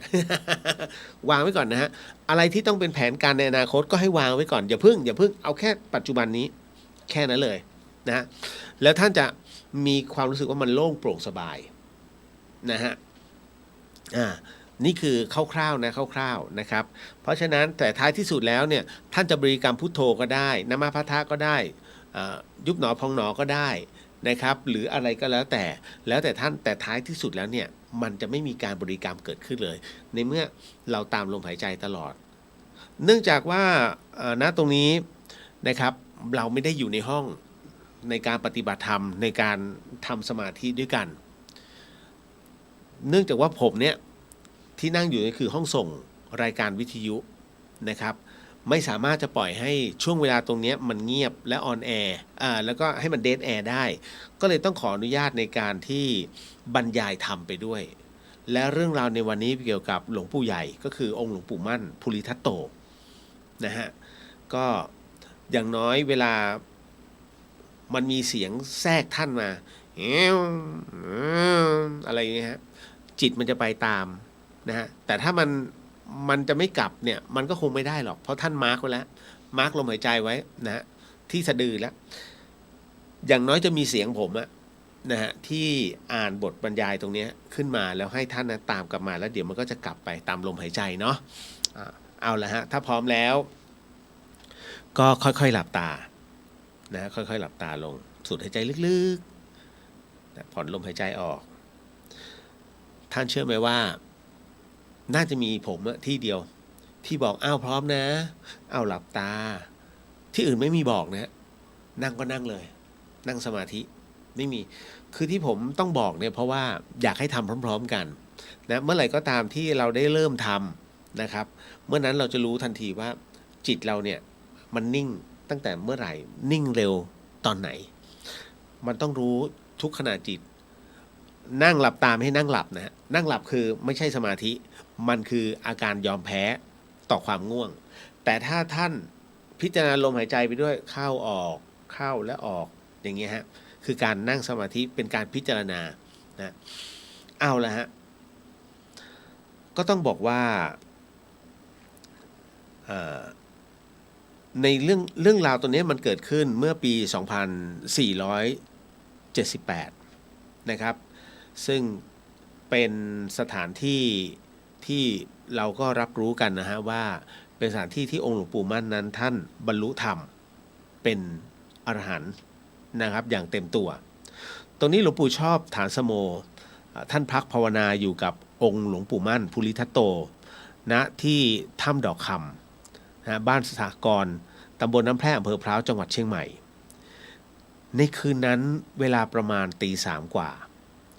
หลวงปู่ชอบท่านก็นั่งภาวนาอยู่ที่พักของท่านจิตท่านในเวลานั้นสว่างไสวงามมากแต่แล้วจู่ๆความสว่างไสวของจิตนั้นก็เกิดดับวูบลงไปอย่างกระทันหันพร้อมกับมีเสียงกึกก้องกัมปนาตสะเทือนเลื่อนลั่นไปทั่วขุนเขาท่านเปรียบเทียบว่าเสียงนี้ไม่ต่างอะไรกับระเบิดปรมาณูมาระเบิดอยู่ข้างๆตัวเราจนท่านนั้นเกิดอาการสั่นไหวในจิตคล้ายกับพื้นแผ่นพระสุธานั้นจะแตกสลายกลายเป็นจุลอาการเหล่านี้เกิดขึ้นภายในจิตของท่านเท่านั้นแต่สิ่งต่างๆที่อยู่ภายนอกก็ยังคงเป็นปกติทุกอย่างตั้งแต่ท่านภาวนามาก็ไม่เคยประสบพบเจอกับอาการแบบนี้ของจิตท่านจึงพิจารณาดูภายในว่าเกิดอะไรขึ้นกับจิตของท่านพิจารณาดูจิตก็ไม่เห็นผิดปกติตรงไหนท่านจึงพิจารณาดูภายนอกว่ามีเหตุการณ์อะไรเกิดขึ้นพอดึงจิตออกมาดูข้างนอกจิตของท่านก็พุ่งตรงไปที่องค์ท่านหลวงปู่มั่นทันทีท่านเห็นว่ามีเทวดาพากันมาห้อมล้อมองค์ท่านหลวงปู่มั่นจำนวนมากเทวดาพากันมาจากทุกสวรรค์ชั้นภูมิจนเต็มพื้นดินแผ่นฟ้าครั้งนั้นท่านว่าเทวดามาหาองค์ท่านหลวงปู่มั่นนั้นมากถึง10 โกฏ1 โกฏก็เท่ากับ10 ล้านรัศมีบารมีเทวดาเปล่งประกายเจิดจ้าจนทำให้ทั่วบริเวณถ้ำดอกคำสว่างไสวด้วยรัศมีของเทพเจ้าเหล่าเทวดาแต่รัศมีของเทวดาทั้งหลายนั้นก็ยังไม่เท่ากับรัศมีธรรมขององค์หลวงปู่มั่นรัศมีธรรมขององค์ท่านนั้นสว่างไสวกว่ารัศมีเทวดามากมายจนเกินประมาณหลังจากชื่นชมรัศมีบารมีธรรมขององค์ท่านหลวงปู่มั่นแล้วท่านก็ถอนจิตออกมาท่านลำพึงในใจว่าเหตุการณ์นี้ต้องสำคัญกับท่านอาจารย์ใหญ่อย่างแน่นอนพอข้ามไปอีกวัน เวลาประมาณ4 โมงเย็นหลวงปู่ชอบท่านเข้าไปเตรียมน้ำสำหรับสงฆ์องค์ท่านหลวงปู่มั่นขณะที่ท่านนั้นสลัดผ้าให้กับองค์หลวงปู่มั่นหลวงปู่มั่นถามท่านว่าท่านชอบตอนนี้การภาวนาของท่านเป็นอย่างไรบ้างหลวงปู่ชอบท่านก็กราบเรียนองค์หลวงปู่มั่นว่าการภาวนาของข้าน้อยตอนนี้เป็นปกติดีขอรับเพียงแต่เมื่อคืนวานมีเหตุการณ์หนึ่งทำให้จิตของข้าน้อยดับวูบลงไปมีเสียงดังกัปนาตเหมือนระเบิดขนาดใหญ่มาแตกอยู่ข้างๆซึ่งเหตุการณ์แบบนี้ข้าน้อยก็ไม่เคยเป็นมาก่อนในขณะกำลังภาวนาองค์หลวงปู่มั่นเลยถามว่าเรื่องนี้ท่านพิจารณาเห็นเป็นเช่นไรหลวงปู่ชอบจึงตอบว่าข้าน้อยพิจารณาดูภายในจิตก็ไม่เห็นอะไรผิดปกติพอถอนจิตออกมาดูภายนอกเห็นพ่อแม่ครูบาอาจารย์มีรัศมีสว่างไสวสดใสงดงามมากรัศมีพ่อแม่ครูบาอาจารย์สว่างไสวทุกครั้งที่ข้าน้อยเคยเห็นมากว่าทุกครั้งที่ข้าน้อยเคยเห็นมาสถานที่หลวงปู่มั่นภูริทัตโตนั้นบรรลุเป็นพระอรหันต์ปีพศ 2478 ณ ถ้ำดอกคำปัจจุบันเป็นวัดทางฝ่ายมหานิกายคือวัดถ้ำดอกคำตำบลน้ำแพร่อำเภอพร้าวจังหวัดเชียงใหม่นั่นคือสิ่งที่ต้องบอกว่าองค์หลวงปู่นะฮะท่านได้บรรลุธรรมขึ้นมากรณีตรงนี้นี่เองนะฮะท่านบอกว่า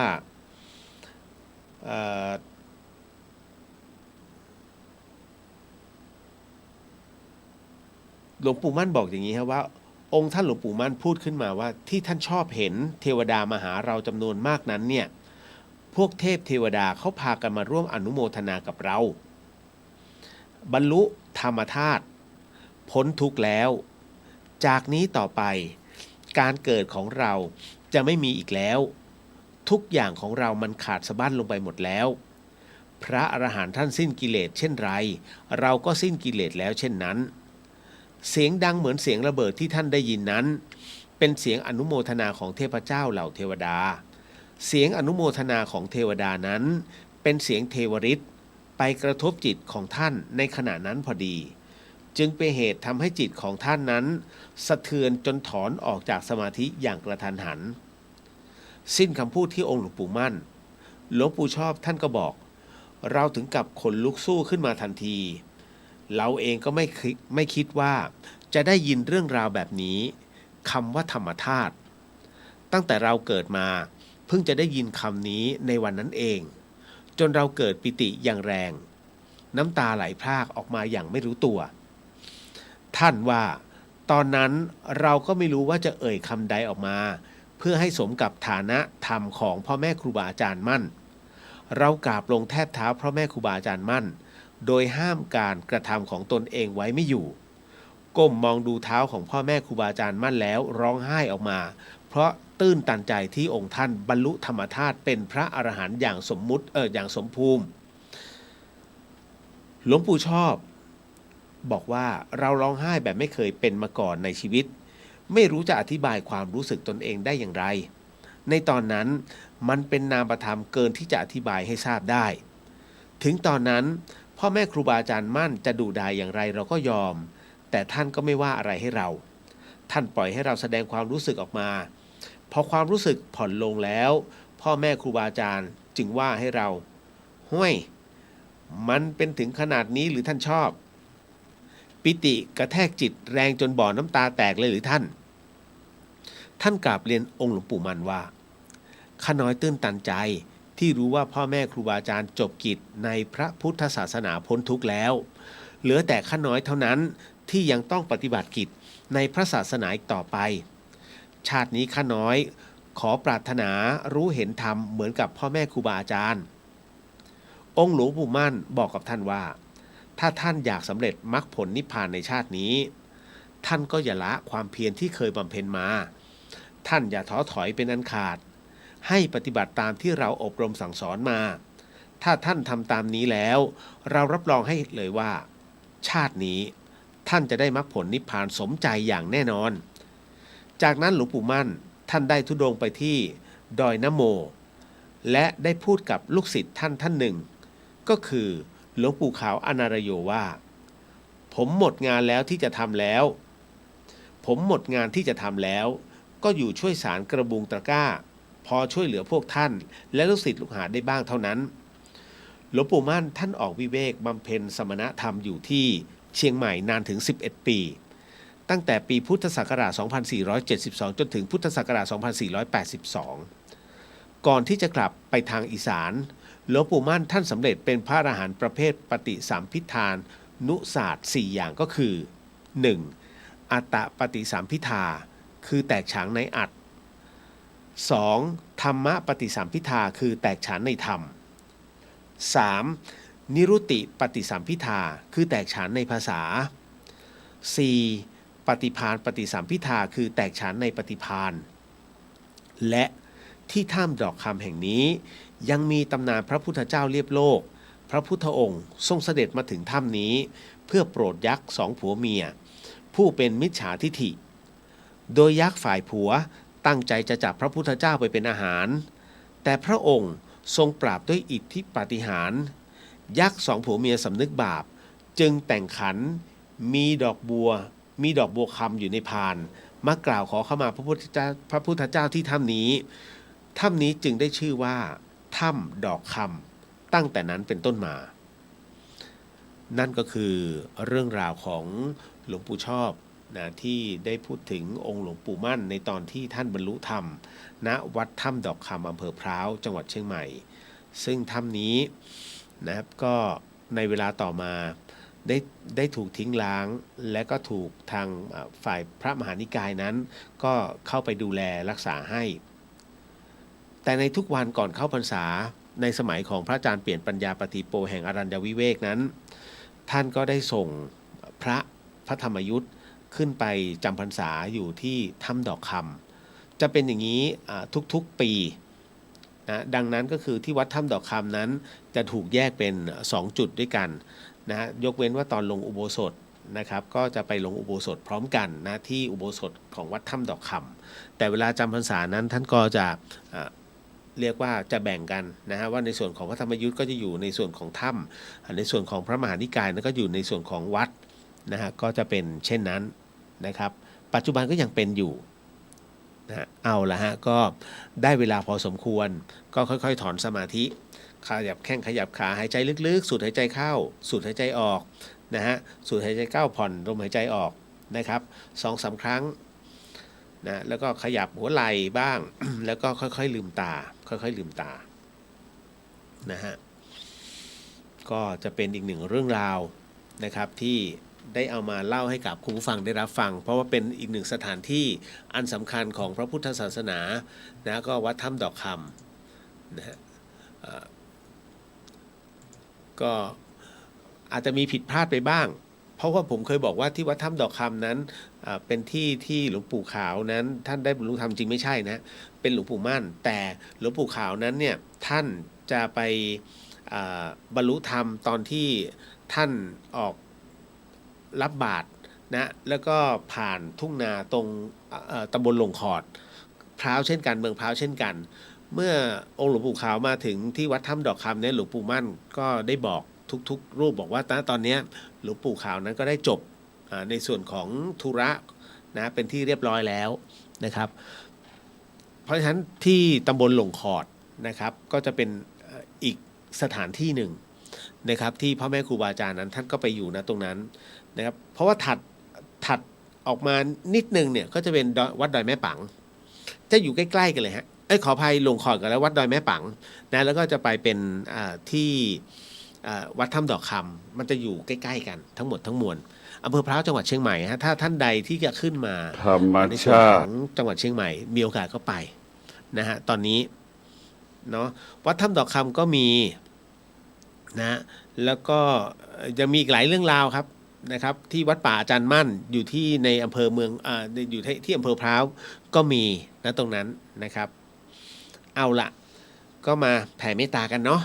นะครับก่อนที่จะเข้าไปตอบคำถามทั้งหมดทั้งมวลวันนี้ผมเริ่มก่อนรายการ10 นาที พร้อมเด้อ สาธุสาธุถ้าว่าตามได้ก็ว่าตามถ้าไม่สะดวกก็ให้น้อมจิตตามนะครับท่านใดที่เข้ามาทีหลังนะครับก็สามารถน้อมจิตตามได้เช่นกันนะครับสาธุครับสัพเพสัตตา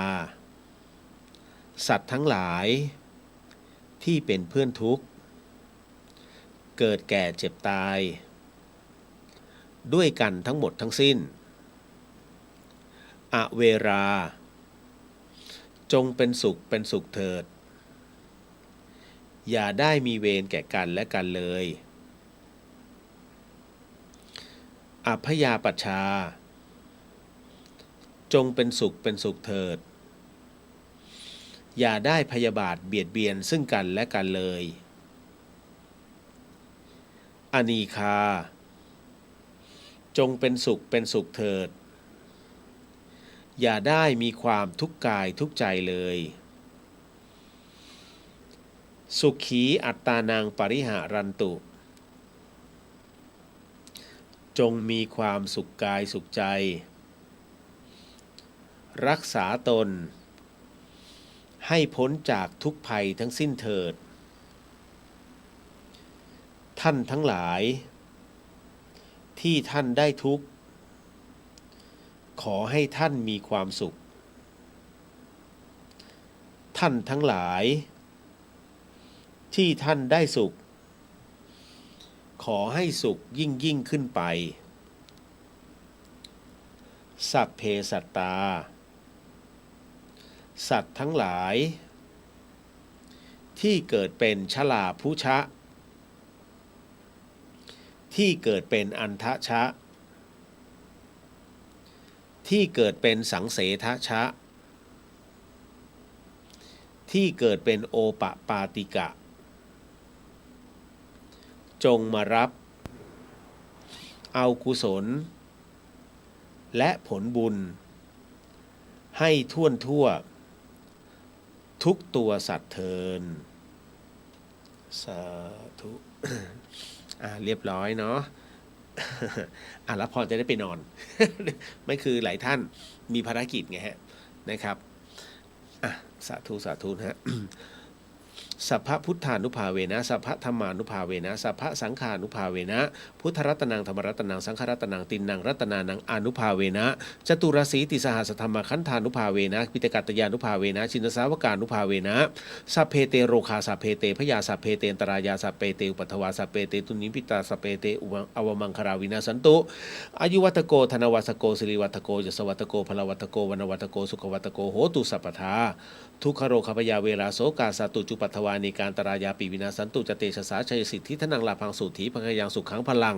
สิริอายุจวันโนจะโพคังวุฒิจะยสวาสตวสาจะอายุจะชีวสิทธิพระวันตุเตสาธุ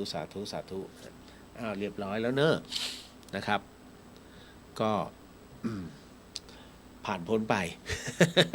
นะฮะโอ้ยใจเย็นๆมีผู้อยากจะทำบุญยังไม่เปิดฮะ ทำที่อื่นบ้างก็ได้ครับ นะฮะคือทำตรงเนี้ยมันก็จะทำเป็นจุดเอาให้จบคือหลายๆท่านที่จะร่วมบุญกับผมเนี่ยท่านก็จะรู้ไงว่าถ้างานตรงนี้ยังไม่จบผมยังไม่ทำอย่างอื่นต้องเอาให้จบให้ได้ก่อนนะครับคือตอนนี้ในเมื่อห้องน้ำยังไม่จบผมต้องเอาห้องน้ำให้จบก่อนนะฮะก็เรียกไปรอบแรกเดี๋ยวมีรอบ2เพราะรอบ2เนี่ยมีหลายๆท่านก็ทบปัจจัยมาแล้วนะครับก็เลยเดี๋ยวรอแค่ประกาศรายชื่อลงไปนิดหนึ่งนะก็คือตอนนี้มันต้องขึ้นเสาคานใช้เหล็กเยอะเหมือนกันก็เลยเดี๋ยวจะต้องจัดซื้อที่ต้องเชื่อมคานใหม่นะฮะแล้วตัวนี้ให้หนาขึ้นกว่าเดิมนะเดี๋ยวเอาไว้ยังมีอยู่ฮะใจเย็นคือผมต้องรอให้มันหมดก่อนในเมื่อปัจจัยยังมีอยู่ยังไม่เรียก ก็คือยังไม่ขอความยังไม่ขอความอนุเคราะห์จากหลายๆท่านนะครับใจเย็นๆโอ้โห เพราะคืออันนี้ผมเข้าใจหลายๆคนจะชอบให้เห็นนะว่างานมันเป็นงี้นะคืบหน้าไปอย่างเงี้ยเพราะเขาเห็นมันเป็นผมวัดฝายหินเนี่ยเป็นวัดของท่านไปหมดแล้วทั้งหมดทั้งมวลเดี๋ยวถนนเดี๋ยวศาลาเดี๋ยวกุฏินะครับยังมีน้ำ มีส่วนของไฟมีส่วนอุโบสถประตูหน้าต่าง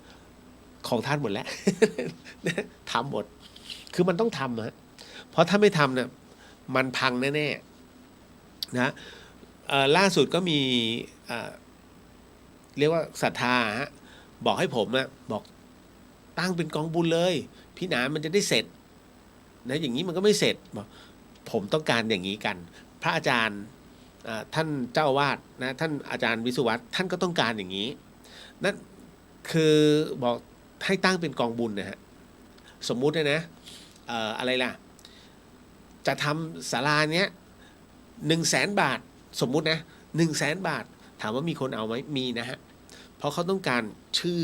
นะตรงเนี้ยคือตรงนั้นมันจะอยู่ช่วงนาตาปีจนกว่าจะเปลี่ยนใหม่ถึงจะเปลี่ยนชื่อพอมันมีชื่ออยู่เนี่ยฮะแป๊บเดียวแหละก็จะมีคนมาทำบุญแต่มันไม่ใช่วัตถุประสงค์คือการมีชื่อของท่านเนี่ยท่านเท่แต่คนอื่นเนี่ยที่เขาอยากทำอ่ะเขาไม่มีไงเขาก็อยากนะผมถึงได้บอกว่าก็คุยกับพระอาจารย์เอาไงเปิดไหมแต่สำหรับผมก็อธิบายให้อาจารย์ฟังว่าคือวัตถุประสงค์ที่ผมเปิดอย่างเงี้ยให้กัลยาณมิตรร่วมบุญทีนี้หลายๆคนเขาต้องการทำบุญเพราะเขาไม่มีเขาไม่มีเงินเป็นแสนๆที่คือถ้าทำแล้วมันช็อตแต่มันจะช็อตเป็นลำดับไปเราเข้าใจไงเพราะฉะนั้นท่านนี้มี50 บาทก็ทำ50 บาทท่านนี้มี300ท่านก็ทำ300อย่างเงี้ยฮะคือทุกคนทำแบบสบายใจตามกำลังอาจารย์บอกก็เห็นด้วยนั่นจึงเป็นที่มาที่ไปว่าค่อยเป็นค่อยไปไม่ได้รีบฮะต่อให้เปิดหลายครั้งแต่มันให้เสร็จท่านจะเห็นนะรายชื่อผมเยอะมากแต่ท่านดูจำนวนปัจจัยให้ดูจำนวนปัจจัยพอคิดออกมาแล้วมันได้10,000นิดๆหรือ20,000นะฮะซึ่งรายชื่อเยอะมากนั่นหมายถึงว่าผมประสบผลสำเร็จนะฮะก็บอกอาจารย์เราประสบผลสำเร็จหมายถึงอะไรนั่นหมายถึงว่าถ้าเป็นแต่ละที่วัดใหญ่ๆชื่อเดียวฮะมันจะมีหมดเลยนั่นคือโอ้โหเข้าไม่ถึงแตะไม่ถึงนะฮะแต่เนี้ยทุกท่านเข้าถึงเฮ้ยเขาสร้างตรงนี้พี่เลียวเขารับหมดนะรับฮะเพราะมันคือสิ่งที่ท่านมีเจตนาอันดีเป็นกุศลแล้วอยากทำบุญนะตรงนี้พอมันเสร็จปุ๊บมันก็คือของทุกคนเลยปัจจุบันในวัดฝายหินบอกเลยครับว่าทุกส่วนคือของทุกท่านนะครับท่านเข้ามาเนี่ยโอ้ยเนี่ยหนูก็เนี่ยหนูร่วมกับพี่เลียวจบเป็นอันรู้กันทั้งวัดอ๋อนั่งได้เลยโยมไปนอนตรงนู้น จอดรถตรงนี้ได้เลยโยมนะคือมันเป็นอย่างนี้ไปแล้วฮะนะครับอันนี้ก็ต้องบอกขอโมทนาสาธุกับทุกท่านต้องให้ผมทวนไหมเนี่ยว่าท่านทำบุญอะไรไปบ้าง นะกุฏินี่ท่านทำกัน4 กุฏินะจำได้ไหมฮะ4 กุฏินะสร้าง2ซ่อมสร้าง2นี่เดี๋ยวจะมีอีก1 กุฏิพอดีหลวงพี่โยถูกไล่ ถูกไล่ที่นะครับก็เลยบอกไม่เป็นไรงั้นเดี๋ยวสร้างเอาไว้ของท่านเอาไว้ภาวนาเลยเพราะท่านจะเป็นผู้ที่หลบไปนั่งสมาธิตามสายน้ำนะฮะคือจะมีอยู่ไม่กี่คนน่ะที่หลบไปนั่งสมาธิซึ่งผมก็จะไปนั่งนะเพราะมันพอได้ยินเสียงน้ำไหลแล้วมันสบายใจแล้วก็นั่งสมาธิได้นานนี่ฮะก็เอาให้จบก่อนถ้าห้องน้ำจบก็จะขึ้นกุฏินะครับอันนี้บอกไว้เลยนะครับใจเย็นๆ ใจแม่ใจร้อนจริงนะฮะมาเข้าสู่เรื่องราวตรงนี้ก่อน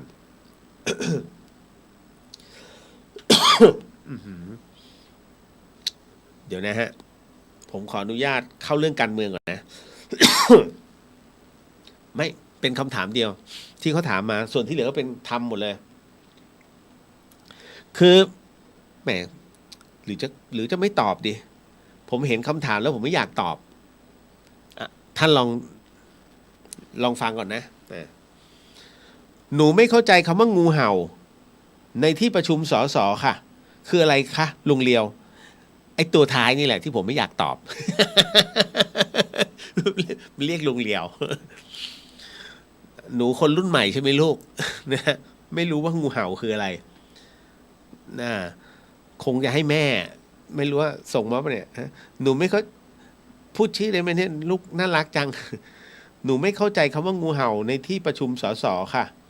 คืออะไรคะลุงเลียวเราจะไม่อ่านชื่อสุดท้ายนะ นะฮะคืออย่างนี้งูเห่าเนี่ยมันไม่ใช่งูมันเป็นคำเปรียบเปรยลูกนะฮะ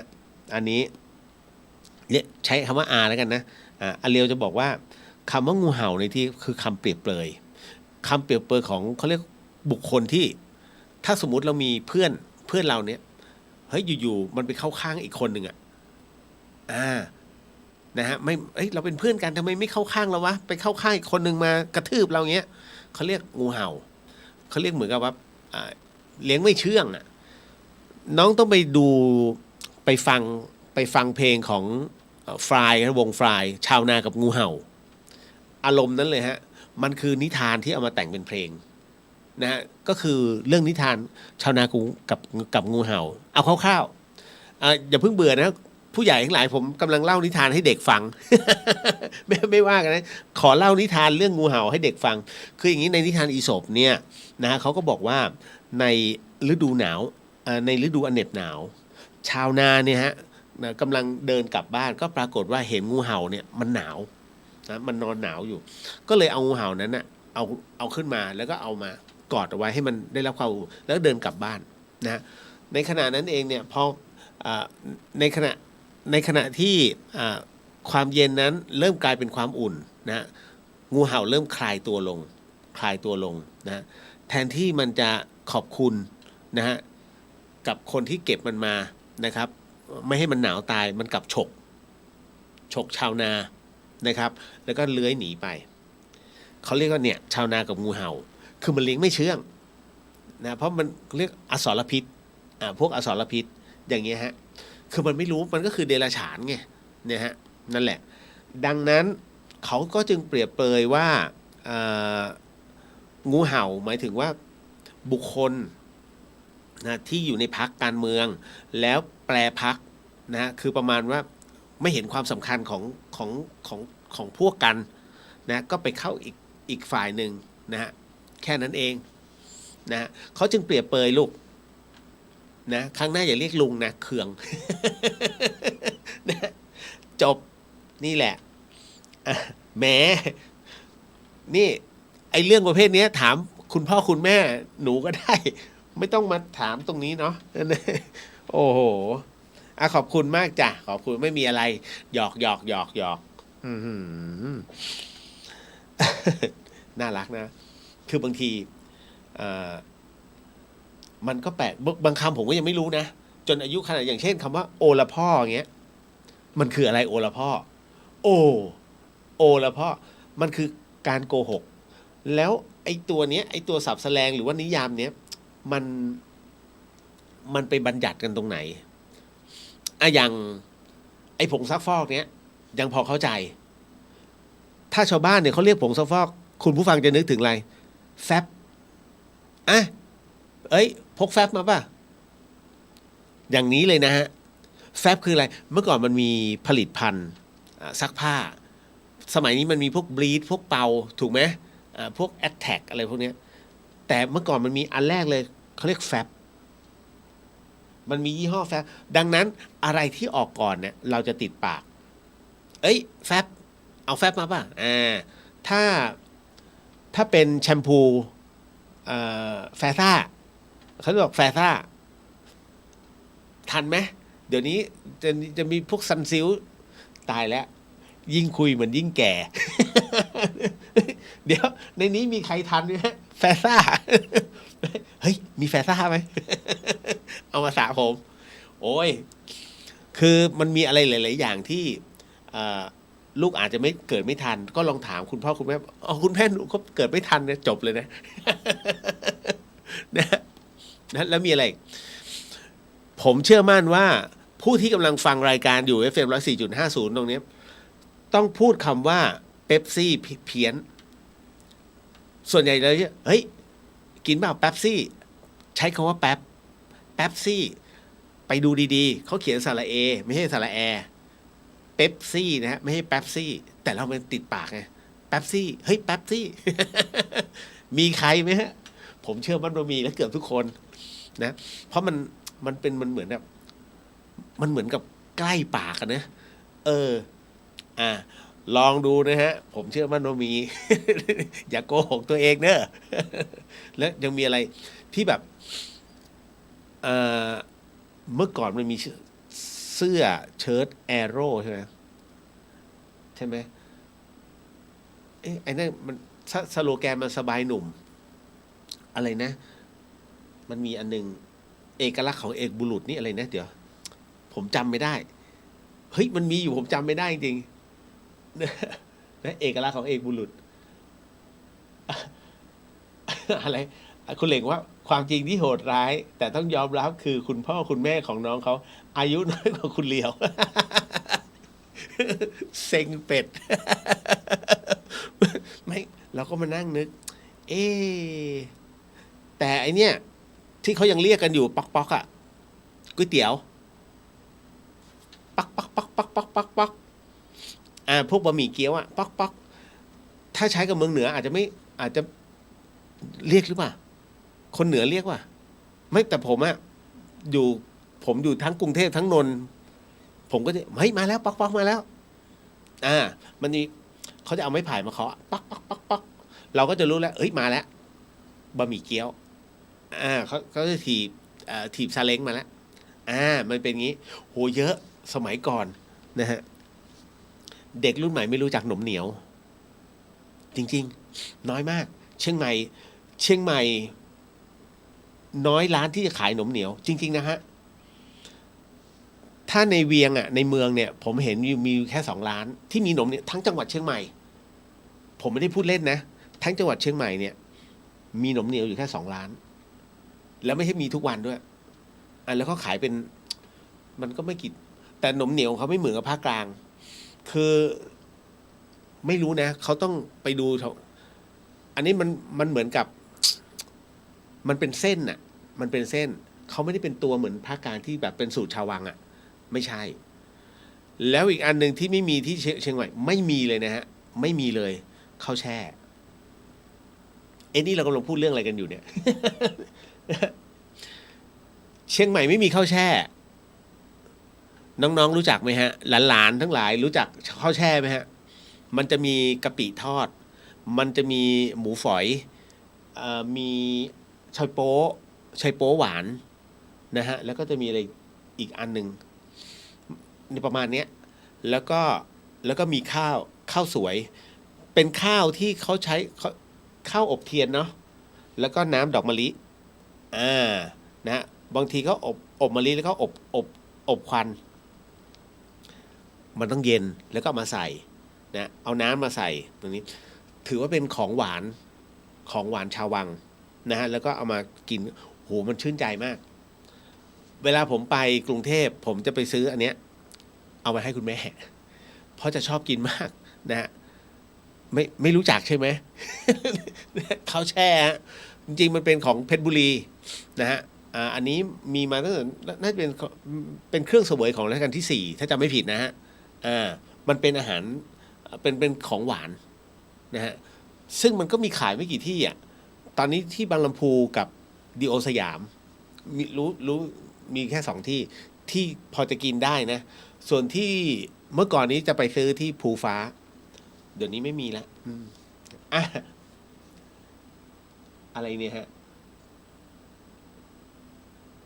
คุณเลงบอกสโลแกนของแอโร่ถูกแล้วค่ะเอกลักษณ์ของเอกบุรุษโอ้โหขอบพระคุณนะ ทัน ไม่ใช่เราหาคนที่อยู่ใน รับรู้ในส่วนเดียวกันอยู่นะฮะต่อมาไม่ใช่ยิ่งพูดไปเดี๋ยวจะรู้อายุ ทำไมประเทศเรามีเรื่องเทพเรื่องพิธีต่างๆมาปนกับพุทธศาสนาคะโอ้ยมันของคู่กันลูกเอาติดลูก คุณผู้ฟังคืออย่างนี้ฮะคำถามบอกว่าทำไมประเทศเรา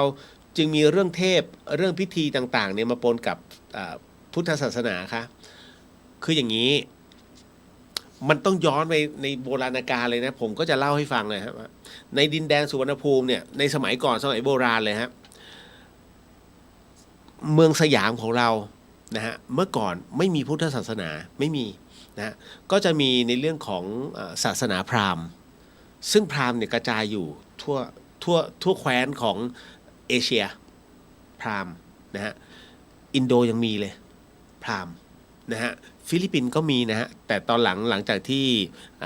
เป็นเพิ่งจะมาเปลี่ยนช่วงเป็นอาณานิคมนะฮะเราพูดถึงสยามประเทศก่อนเมื่อก่อนเนี้ยเราจะปกครองด้วยพราหมณ์แล้วท่านทราบไหมผู้นำของลัทธิพราหมณ์ในสมัยก่อนนั้นไม่ใช่ผู้ชายฮะเป็นผู้หญิงฮะนั่นคือผู้นำทางจิตวิญญาณเมื่อก่อนนะฮะแล้วหลังจากที่จะมีพิธีต่างๆมากมายนะแล้วก็สืบทอดต่อกันมาจนกระทั่งพระพุทธศาสนาในสมัยของพระมหากัสสปะที่เข้ามาเนี่ยนะครับพอมาถึงตรงนี้ก็มาเผยแผ่พระพุทธศาสนาจนเกิดคำว่าภิกษุขึ้นมาซึ่งในตอนแรกถูกแอนตี้นะถูกแอนตี้การแอนตี้ของพราหมณ์นั้นหมายถึงว่าเกรงว่าจะสูญเสียอำนาจในการปกครองเห็นไหมมันเกี่ยวกันหมดเลยนะในเรื่องของประเพณีศาสนาและการปกครองนะฮะในเมื่อตรงนั้นเนี่ยจะสูญเสียอำนาจในเรื่องของการปกครองเพราะพราหมณ์นั้นเนี่ยในช่วงนั้นมีการบวงสรวงเรื่องจิตวิญญาณนะเอาง่ายๆเรื่องผีอะเรื่องเทวดาคือการบวงสรวงถามว่าผิดไหมไม่ได้ผิดนะเป็นการบวงสรวงแต่คราวนี้มันมีการฆ่าเกิดขึ้นฆ่าเพื่อสังเวยนะฮะทำพิธีนะฮะจะสดหรือจะต้มมันแล้วแต่พระพุทธศาสนาเมื่อเข้ามาเนี่ยเผยแผ่ในเรื่องของการไม่เบียดเบียนเป็นเรื่องของข้อศีลการอยู่ด้วยความสุขสงบทั้งหมดทั้งมวลเนี่ยมันเป็นการพัฒนาเมื่อถึงตรงนั้นเสร็จปุ๊บเนี่ยเขาเรียกว่ากลัวในเรื่องของการสูญเสียอำนาจในช่วงแรกๆก็เลยทำให้มีการโจมตีกลุ่มที่เข้ามาเผยแผ่แต่ทั้งนี้ทั้งนั้นเนี่ยด้วยพิธีของพราหมณ์มันเสียเยอะมันต้องเสียเสียเบี้ยเยอะในการทำพิธีแล้วเดี๋ยวทำอยู่เรื่อยนะฮะแต่งานพระพุทธศาสนาสมัยก่อนไม่มีฮะถ้าถือตรงนี้ชีวิตเป็นสุขถ้าถือศีลนะฮะชีวิตเป็นสุขนะทำความดีอันเป็นกุศลชีวิตเป็นสุขไม่มีอะไรเสียเลยนะฮะไม่มีอะไรเสียเลยจนกระทั่งทุกอย่างเนี่ยฮะเริ่มกลับตาลปัดคนเริ่มหันมาถือในเรื่องของงานพระพุทธศาสนากันมากขึ้นอันนี้ก็เสื่อมตามกาลเวลาแต่ก็ยังคงมีในเรื่องของประเพณีของพราหมณ์มาอยู่เรื่อยๆนะฮะมันไม่เสียหายฮะอย่างกรณีอย่างตรียมปวายก็คือการโลชิงช้าเนี่ยก็เหมือนกับอีก้อนะฮะที่โลชิงช้านะที่มีการโลชิงช้าแต่นั้นเขาโลเพื่อหาคู่อันนี้ไม่เหมือนกันอันนี้คือโลเพื่อเป็นประเพณีนะครั้งล่าสุดผมจำปีไม่ได้แล้วแต่ตอนแรกเห็นรัฐบาลจะฟื้นฟูตรงนี้แต่ก็ไม่ประสบผลสำเร็จถ้าท่านเข้าไปที่กรุงเทพตรงศาลาว่าการกรุงเทพมหานครหรือว่าตรงข้ามวัดสุทัศน์เนี่ยจะมีเสาชิงช้าอยู่นะตรงนั้นเนี่ยนะแล้วข้างๆเสาชิงช้าจะมีโบสถ์พราหมณ์อยู่อันนี้คือโบสถ์พราหมณ์แท้ๆเลยนะฮะในสมัยรัตนโกสินทร์มาแล้วนั่นแหละเขาจะมีพิธีโลชิงช้ามันมีเหตุว่าเหมือนกับคนตกลงมาแล้วเสียชีวิตเขาจึงหยุดไปนะเนี่ยมันก็คือทุกอย่างมันการเวลามันผ่านมากรณีของการถือเทพที่ท่านบอกเนี้ยปฏิเสธไม่ได้นะฮะพุทธกับผีมันของคู่กันพุทธกับพราหมณ์ก็คือของคู่กันดังนั้นเนี่ยท่านจะเห็นพิธีใหญ่ๆเห็นไหมอะไรต่างๆจะเป็นพิธีพราหมณ์ขึ้นก่อนตบท้ายด้วยพิธีสงฆ์ไปด้วยกันนะฮะเพราะฉะนั้นเนี่ยสงฆ์ไม่ได้ไหว้เทพแต่พราหมณ์ถือเทพนะดังนั้นในการประกอบพิธีมงคลหรือแม้แต่ในส่วนของงานพิธีต่างๆเนี่ยฮะอย่างจดพระนางคันแลกนาขวัญอันนั้นก็พิธีพราหมณ์เป็นการเสี่ยงทายเห็นไหมพระโคต่างๆเนี่ยอันนี้แน่นอนที่สุดมันเป็น มันเป็นสิ่งที่คู่มาแต่มันไม่ได้เสียหาย เพราะฉะนั้นในเมื่อมันไม่มีอะไรที่มันเสียหายก็ซึ่งพระพุทธเจ้าก็ไม่ได้ท่านก็ไม่ได้ว่าอะไรแล้วตรงนี้นะครับมันก็จะเป็นของคู่กันเพียงแต่ว่าบางท่านอาจจะชอบในเรื่องของเทพเพราะว่าบนบานศาลกล่าวได้แต่พุทธคือการสละไม่รับไม่เอานะฮะแต่จะขอเทพก็จะเป็นในส่วนของพระโพธิสัตว์ท่านก็จะให้นะครับพระพิฆเนศเงี้ยถูกไหมพระนางอุมาอย่างเงี้ยนะฮะทั้งหมดทั้งมวลเนี่ยพระพรหมพระศิวะพระอิศวรใช่หมดเลยพระวิษณุใช่หมดเลยฮะนะฮะท่านเทพทั้งหลายเมตตาเนาะอันเนี้ยก็คือเล่าให้ฟังว่าทั้งหมดทั้งมวลมันเป็นแบบนี้จ้ะนะฮะพี่เลียวทราบเรื่องพระกลัวผีไหมเมื่อกี้ที่เกินไปท่านกลัวผีด้วยหรือ พระก็คน นะฮะคืออย่างนี้เท่าที่แวบๆนะฮะคร่าวๆรู้สึกว่าอยู่ที่บ้านแหลมใช่ไหมเพชรบุรีผมจำไม่ได้ใส่ใจเรื่องชื่อวัดนะแต่ว่าท่านเป็นพระที่มีพรรษามากนะก็เหมือนกับว่าโยมเขาบอกอยู่แล้วว่าท่านไม่ได้กลัวแต่ท่านน่ะไม่ได้กลัวผีแต่ท่านระแวงว่า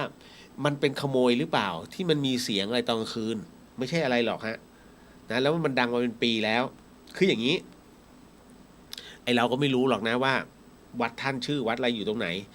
คงอะไรนะหมอปลาใช่ไหมเขามาแล้วมั้งไม่รู้สินะฮะก็ ถามว่าพระกลัวผีได้ไหมแล้วแต่ว่าท่านฝึกตบะเดชะนะฮะก็คือเดชพละนะในส่วนของกำลังเนี่ยนะมากน้อยแค่ไหนนะครับท่านฝึกปฏิบัติสมาธิมากน้อยแค่ไหนมันเป็นตามเหตุนะฮะมันเป็นตามเหตุอันนี้ไม่ได้ตำหนิท่านนะฮะหมายถึงผมกำลังยกตัวอย่างทั่วไปว่ามันต้องดูว่าตามเคสว่ามันมีการคือตัวท่านอะฝึกมากน้อยแค่ไหนนะฮะถ้ารู้จักพิจารณาทั้งหมดทั้งมวลมันแม้จะเกิดก็ปล่อยให้มันเกิดนะตามเหตุปัจจัยให้พิจารณาไปเรื่อยๆนะหนักนักลื้อเลยเอาจริงๆนะฮะถ้าหนักนักแล้วท่านอยู่คิดว่าไม่ไหวแล้วลื้อเลยฮะลื้อนี่คือลื้อถอนไม้เลยฮะเปลี่ยนใหม่ลื้อมาวางกองไว้ก่อนทำกุฏิเล็กๆไว้ก่อนแค่นั้นเลยฮะแล้วดูซิว่าจะมีอีกไหมถ้าลื้อแล้วรับรองไม่มีฮะแต่คราวนี้ที่ผมบอกว่ามันต้องดูว่าท่านนะมีเดชะพละมากน้อยแค่ไหนนั้นมันมีอย่างนี้ฮะเมื่อผมจำไม่ได้น่าจะปี2500น่าจะ2728ถ้าจำไม่ผิดนะมีพระเขาบอกว่าเป็นเกจิแต่ผมก็ไม่รู้หรอกว่าเกจิไม่เกจิเป็นยังไงตอนนั้นที่ลงข่าวหน้าหนึ่งไทยรัฐเดลินิวสมัยก่อนไม่มีคำว่าเซ็นเซอร์นะให้เห็นเลยเขาเรียกว่าไอ้งายาวมั้งถ้าจำไม่ผิดนะช้างลงข่าวนะก็คือเอางานะแทงพระธุดงค์นะแทงพระธุดงค์มรณภาพนะคือมีลูกศิษย์ท่านไปถ่ายรูปก็คือมีพระรูปหนึ่งนะท่านนั่งกลางกฎอยู่แล้วคราวนี้เหมือนกับว่าพระไอ้ช้างเนี่ยช้างเป็นช้างป่าเนาะช้างเขาใหญ่นะมันก็หลุดมาตรงนั้นเสร็จปุ๊บเนี่ยท่านก็จะเหมือนกับลองกำลังจิตของท่านน่ะออกไปเขาก็บอกอย่าท่านก็จะลองดูนะแล้วก็เหมือนกับทำท่าเหมือนกับจะลองสะกดด้วยจิตของท่านแต่ปรากฏว่าช้างตัวนั้นน่าจะตกมันแล้วงามยาวเสียบเลยนะแทงเข้าไปนะครับมรณภาพทันทีซึ่งตรงนี้พ่อแม่ครูบาอาจารย์ท่านก็บอกว่ากรณีแบบนี้ต้องดูว่าท่านศีลครบหรือเปล่าจำได้เมื่อก่อนนี้จะมีพระ5 รูปนะ5 รูปหลงป่าเขาใหญ่จนกระทั่งเจ้าหน้าที่ต้องเอาฮอตามแล้วก็ค้นพบแล้วก็บอกแล้วก็เอาให้แล้วก็ชี้เป้า ให้ป่าไม้ให้เจ้าที่อุทยานน่ะไปนำทางทั้ง5รูปนั้นออกมาท่านก็บอกว่าหมายถึงว่าพ่อแม่ครูบาอาจารย์ท่านก็บอกว่า5รูปนี้ผิดศีลปฏิบัติศีลไม่บริสุทธิ์นะฮะนั่นก็หมายถึงว่าพอไม่บริสุทธิ์ปุ๊บเนี่ยท่านก็บอกว่าเทวดาเนี่ยไม่ช่วยตามเหตุปัจจัยนะตรงนั้นเช่นเดียวกันกรณีของพระที่ท่านโดนช้างเนี่ยแล้วก็เอางาแทงเนี่ยตรงนั้นท่านก็บอกว่าน่าจะผิดศีลนะฮะมันก็เลยทำให้ตัวจิตอาจจะไม่มีกำลังหรือว่าไม่มีเลยนะช้างก็เลยไม่ได้กลัวและที่สำคัญมันตกมันด้วยนะฮะณตรงเนี้ยมันก็ไม่ต่างอะไรกับหลวงปู่หลวงตารูปเนี้ยฮะที่หลวงลุงเนี่ยท่านเนี้ยที่ท่านจะกลัวนะเพราะท่านอาจจะประมาณตนแล้วว่ากำลังตัวจิตของท่านอาจจะไม่มีกำลังเพียงพอที่จะให้พิจารณาณตรงนั้นเนี่ยนะครับมันก็เลยทำให้มีความกลัวมันก็ได้ทั้งหมดทุกอย่างเนี่ยมันคือความเป็นมนุษย์แล้วคุณผู้ฟังมันหลีกหนีไม่ได้ในเรื่องของความกลัวนะฮะคนเราเมื่อไปเผชิญอะไรใหม่ๆแล้วเป็นอะไรที่เรารับรู้อยู่แล้วว่าเฮ้ยมันจะเป็นแบบนี้มันจะมีความกลัวแต่คุณเชื่อเถอะในความกลัวเมื่อกลัวสุดขีดมันจะไม่กลัวเมื่อมันไม่กลัวปุ๊บจิตมันจะสร้างภูมิต้านทานทันทีดังนั้นเนี่ยกรณีแบบนี้ท่านถึงไล่ให้ไปป่าช้าไปฝึกอสุภกรรมฐานเหมือนอย่างที่ผมเคยทำในสมัยที่เป็นบรรพชิตนะฮะตอนเป็นภิกษุเนี่ยไปนั่งสมาธิหน้ากู่เพื่ออะไรฝึกตัวจิตไม่ให้เกิดความกลัวนะดังนั้นเนี่ยจิตมันจะสร้างรูปของมันจิตมันจะสร้างตัวที่ท่านกลัวที่สุดมาอยู่ในจิตแล้วในขณะที่ท่านนั่งแล้วด้านหลังเนี่ยเป็นหลุมศพเป็นที่เก็บกระดูกปุ๊บเนี่ยท่านจะมีความรู้สึกว่าน่ากลัวเฮ้ยมันมาหรือยังวะเฮ้ยมันอยู่ตรงไหนวะจิตจะสร้างรูปแต่ถ้าท่านพิจารณาด้วยสภาวะของท่านด้วยสมาธิ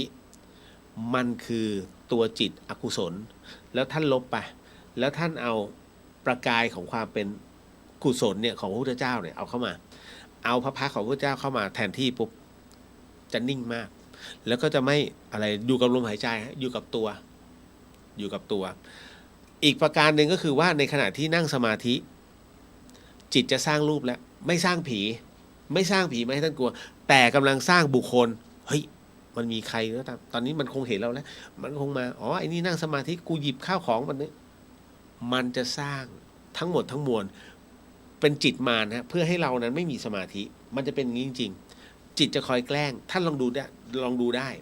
นะฮะคือมันจะระแวงแล้วท่านจะไม่มีสมาธินี่แหละซึ่งจริงๆแล้วไม่เกิดขึ้นเลยแต่จิตมันสร้างให้ท่านระวังพอแค่ระวังก็คือนิวรณ์และลังเลสงสัยไม่มีสมาธิฮะ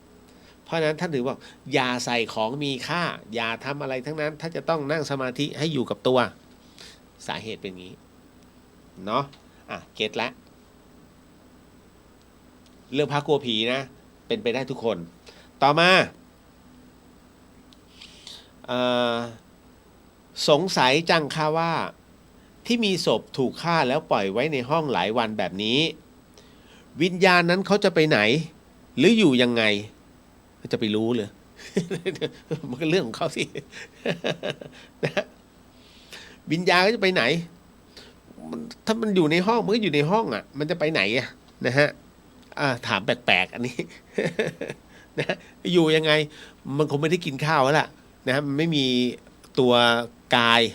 นะไม่มีตัวสังขารมาให้จับแล้วมันมีแต่พลังงาน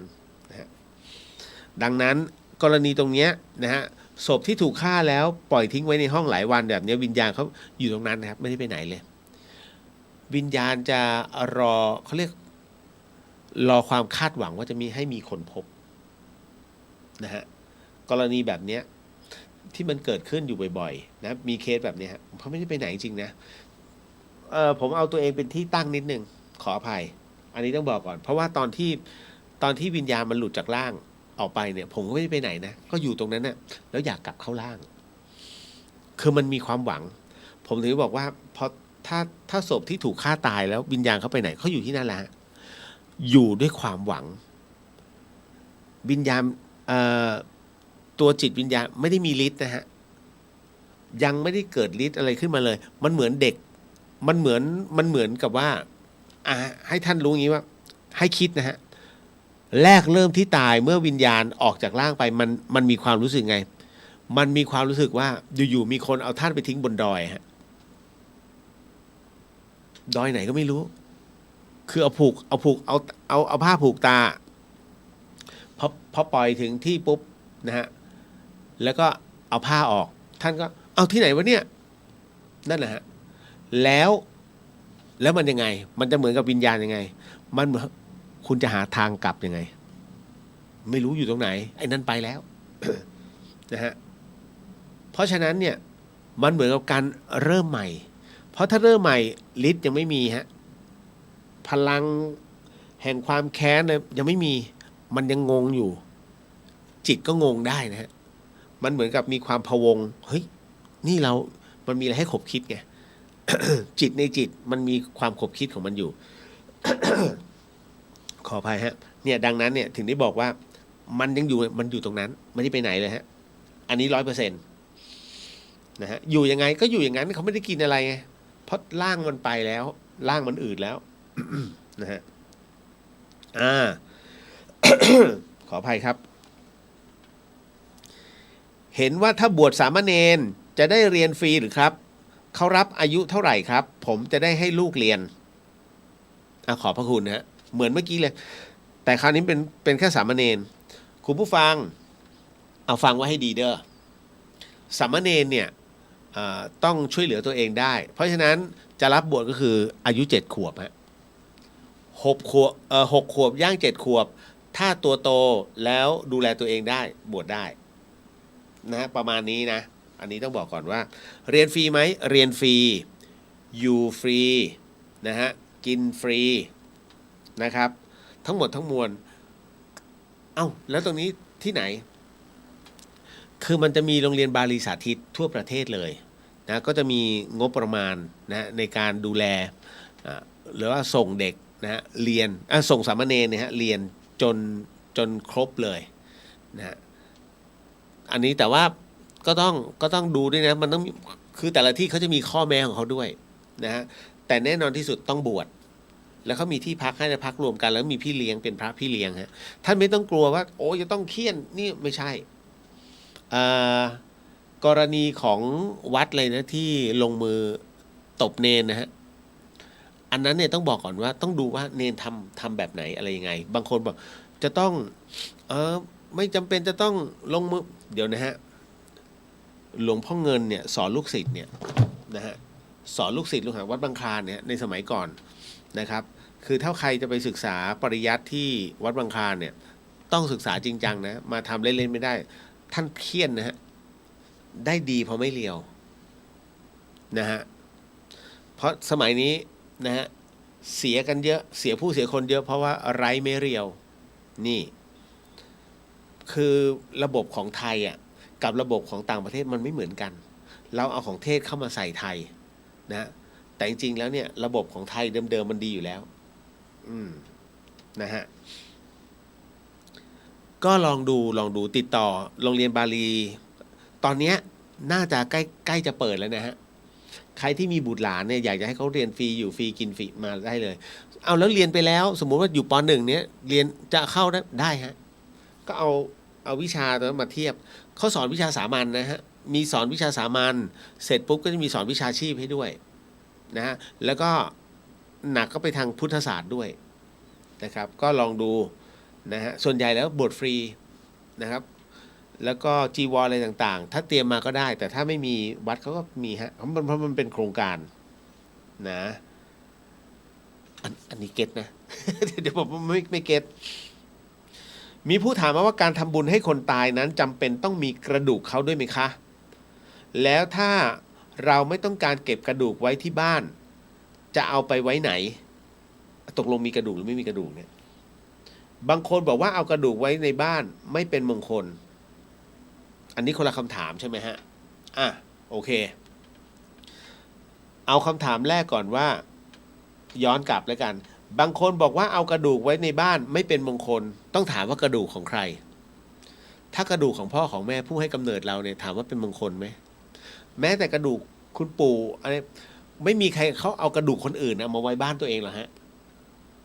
จริงๆนอกจากตระกูลของเราเองนะฮะแต่ถ้าไม่ต้องการเก็บกระดูกไว้มันก็จะมีหลายรูปแบบนะครับอันที่หนึ่งท่านเอาไปลอยอังคาร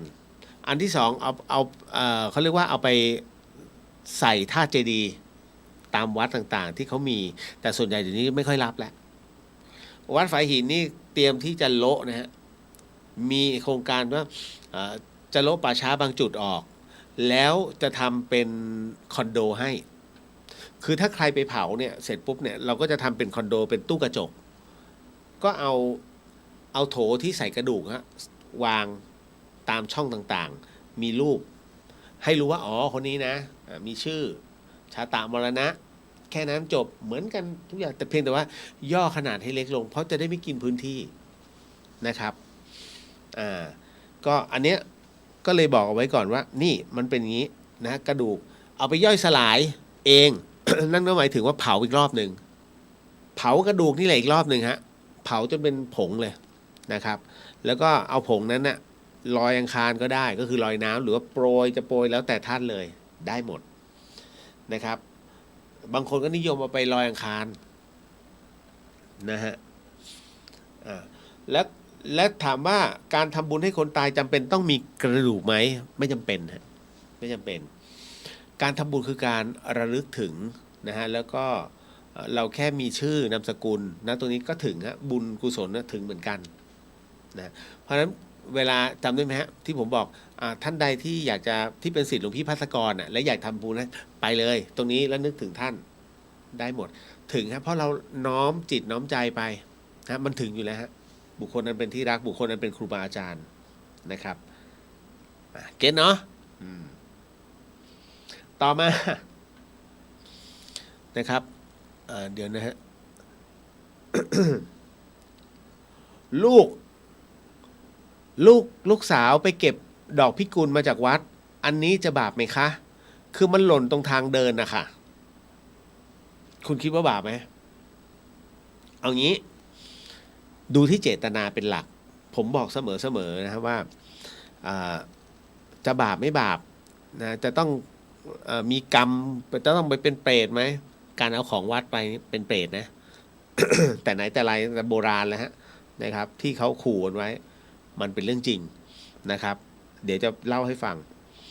นะฮะลูกไปเก็บดอกพิกุลมาเนี่ยมาจากวัดอันนี้จะบาปไหมคือถ้าเด็กเนี่ยฮะถ้าเขาเป็นเด็กเลยนะคือเด็กคนหนึ่งที่ไปเอาดอกไม้มามันไม่รู้ว่ามันไม่มีเจตนามันหอมคุณรู้จักต้นพิกุลเนาะดอกมันเล็กๆคือดอกแค่เอามาดมนี่ก็หอมแล้วยิ่งถ้าเก็บเยอะๆมาใส่ไว้ในอุ้งมือแล้วคุณเอามาดมหอมมากหอมจริงๆฮะผมยังทันอยู่ไอ้เก็บดอกพิกุลมาเนี้ยนะแล้วก็เอามาหอมเนี้ยมีคราวนี้ถ้าเด็กน้อยเก็บมาเพื่อหวังมาหอมมาดมมันเล่นๆเนี้ยไม่ติดกรรมหรอกครับเพราะเด็กเขาไม่รู้นะฮะว่าอะไรยังไงแต่เมื่อโตขึ้นตามการเวลาเสร็จปุ๊บเมื่อรู้ปุ๊บเนี่ยแล้วยังไปเอามาอันเนี้ยจะติดแต่มันมีวิธีก็คือว่าอันนี้คือ คือตามในพระวินัยนะฮะในพระวินัยเนี่ยยกตัวอย่างเอาไว้ว่าถ้าเราจะไปเอา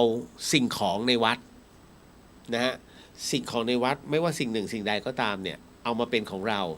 ต้องขอเจ้าวัดก่อนเจ้าวัดก็คือท่านเจ้าอาวาสถ้าท่านจะว่า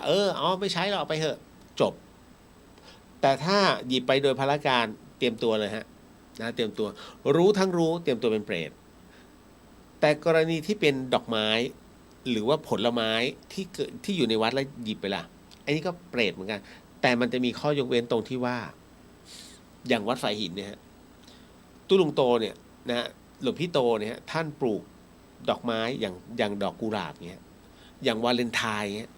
โอ้กุหลาบวัดที่อื่นเขาดอกละ200-300วัดฝายหินดอกฟรี ไม่มีใครมาเอาทุกคนนะก็จะมีอยู่2-3 คนเด็กๆเขาเอาให้กัน อย่างเนี้ยเด็กขึ้นมาหุยกุหลาบสวยจังจะขอได้ไหมแล้วพอดีตุ้ลุงโตฉีดน้ำอยู่ก็ขอท่านคะอยากขอดอกกุหลาบท่านเอาไปเลยได้พอตัดปุ๊บเนี่ยเอาไปได้เลยทำไมถึงเอาไปได้ทำไมไม่บอกเจ้าอาวาสเพราะเจ้าของที่แท้จริงคือหลวงพี่โตหรือว่าตุ้ลุงโตท่านเป็นคนปลูกครับนั่นหมายถึงว่าถ้าขอกับผู้ที่ปลูกเป็นเจ้าของถ้าเขาบอกว่าอนุญาตสบายเลยเอาไปเลยไม่มีปัญหาแต่ถ้าสมมุติว่าไม่หาเจ้าของไม่เจอหรือว่าเจ้าของไม่อยู่แล้วนะสมมุติว่าเจ้าของออกไปมีภารกิจนะไปหลายวันเนี้ยถ้าขอเจ้าอาวาสอนุญาตจบเลยก็ได้เหมือนกัน2 คนนี้เท่านั้นเจ้าวัดกับเจ้าของนะอันนี้ก็เลยเรียนเอาไว้ก่อนนะลูกยังไม่เป็นอะไรหรอกเพราะเขายังเป็นเด็กอยู่นะฮะไม่ต้องกังวลมากคือเรื่องกรรมเนี่ยมันอยู่ที่เจตนาแม้กระทั่งตัวท่านเองเนี่ยหยิบมาแล้วหรือว่าอะไรก็ตามเนี่ยเอามาโดยที่ไม่ได้ตั้งใจหรือว่าลืมคือคำว่าลืมเนี่ยมันมีลืมชั่วขณะนะมันมีลืมจริงนะอย่างคุณเคยไหมไปเขียนใบทำบุญภาวนาเสร็จปุ๊บกลับไปถึงบ้านเนี่ยไอ้ตรงเนี้ยนะมันจะต้องอย่างนี้นะเขย่าอยู่เอ๊ะปากกามาปากกาของวัดติดมือมามีไหมมีนะฮะผมเชื่อว่าต้องมีนะสุดท้ายก็บางคนก็เอาไปคืนว่าบางคนก็ลืมต่อคือการลืมจริงๆเนี่ยฮะไม่ถือว่าเป็นกรรมพระพุทธเจ้าไม่ถือว่าเป็นกรรมนะเพราะว่ามันคือความลืมนะหลงลืมนั่นแหละฮะเก็ตนะนี่พี่เลียวมีคนโพสต์ภาพลูกปืนแล้วเขียนแคปชั่นลูกละ45 บาทเองแบบนี้ถือว่าข่มขู่แล้วจะเป็นกรรมไหมดูเจตนาอย่าเพิ่งเป็นศิลปินเขาโพสต์ลูกปืนมาเนี่ยนะฮะลูกละ45 บาทเราก็ไม่รู้ว่าขายหรือเปล่านะฮะขายหรือเปล่าหมายถึงว่าเฮ้ยเขาขายลูกปืนออนไลน์หรือเปล่านะฮะ45 บาทเองอันนี้ดูที่เจตนานะครับแต่ถ้าสมมุติว่าเอามาโชว์นะครับแล้วจิตใจของเขาเนี่ยเหมือนกับมีอะไรแฝงอยู่ข้างในหรือเปล่านะว่าเอ้ยถูกกว่านะว่าเนี่ย45 บาทเนี่ยลูกเนี่ยถูกกว่าชีวิตนะถ้าอย่างเงี้ยเมื่อมันมีเจตนาของการที่โพสต์ออกไปอันนี้ข่มขู่นะฮะถือว่าเป็นกรรมด้วยมันเป็นทั้งกายกรรมนะแล้วก็เป็นมโนกรรมกับกายกรรมนะฮะคือคิดแต่ยังไม่เป็นวจีมันพูดไม่ได้มันคือสื่ออิเล็กทรอนิกส์มันเป็นสื่อเพจไงมันพูดไม่ได้เพราะฉะนั้นมันจะเป็นวจีกรรมไม่ได้มันจะเป็นมโนกรรมกับกายกรรมเกิดขึ้นนะฮะดูที่เจตนาของคนที่มันต้องโพสต์นะฮะคือบางทีเราก็อย่าเพิ่งไปคาดเดาอย่างที่ผมบอกส้ม1 ลูกนั่งกัน5 คนเอ้ยเปรี้ยวหรือหวานอ๋อเปรี้ยวเอ้ยเปรี้ยวอ๋อหวานเปรี้ยวมันออกความเห็นไม่เท่ากันไม่เหมือนกันเห็นไหมเหมือนกันฮะอารมณ์นี้เราท่านพระเพราะฉะนั้นอย่าเพิ่งไปฟันธงทั้งหมดทั้งมวลต่อมาอันนี้เรื่องหลอนฮะเมื่อเข้าเรื่องหลอนขออภัยนิดหนึ่งเอาเรื่องหลอนมันก็ต้องเพลงหลอนๆหน่อยนะฮะ เดี๋ยวเอาใหม่ฮะ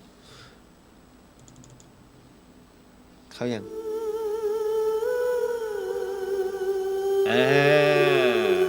สาวหลอนมาแล้วคุณผู้ฟังครับสิ่งที่คุณผู้ฟังกำลังจะได้ยินได้ฟังเรื่องราวต่อไปนี้นั้นอย่าเชื่อนะฮะ ให้ฟังหูไว้หูแล้วก็ใช้วิจารณญาณทุกครั้งในการรับฟังเรื่องราวประเภทนี้ฮะข้อสำคัญอยากให้คุณผู้ฟังนั้นได้ฟังเป็นนิยายเพราะว่าเรื่องที่ผมกำลังจะเล่านั้นเป็นเรื่องที่น้องๆเขาส่งมานะฮะผมก็แค่ผู้ถ่ายทอดเล็กๆน้อยๆนะฮะเรื่องราวตรงนี้ก็มีอยู่ว่าน้องเขาบอกอย่างนี้ครับว่า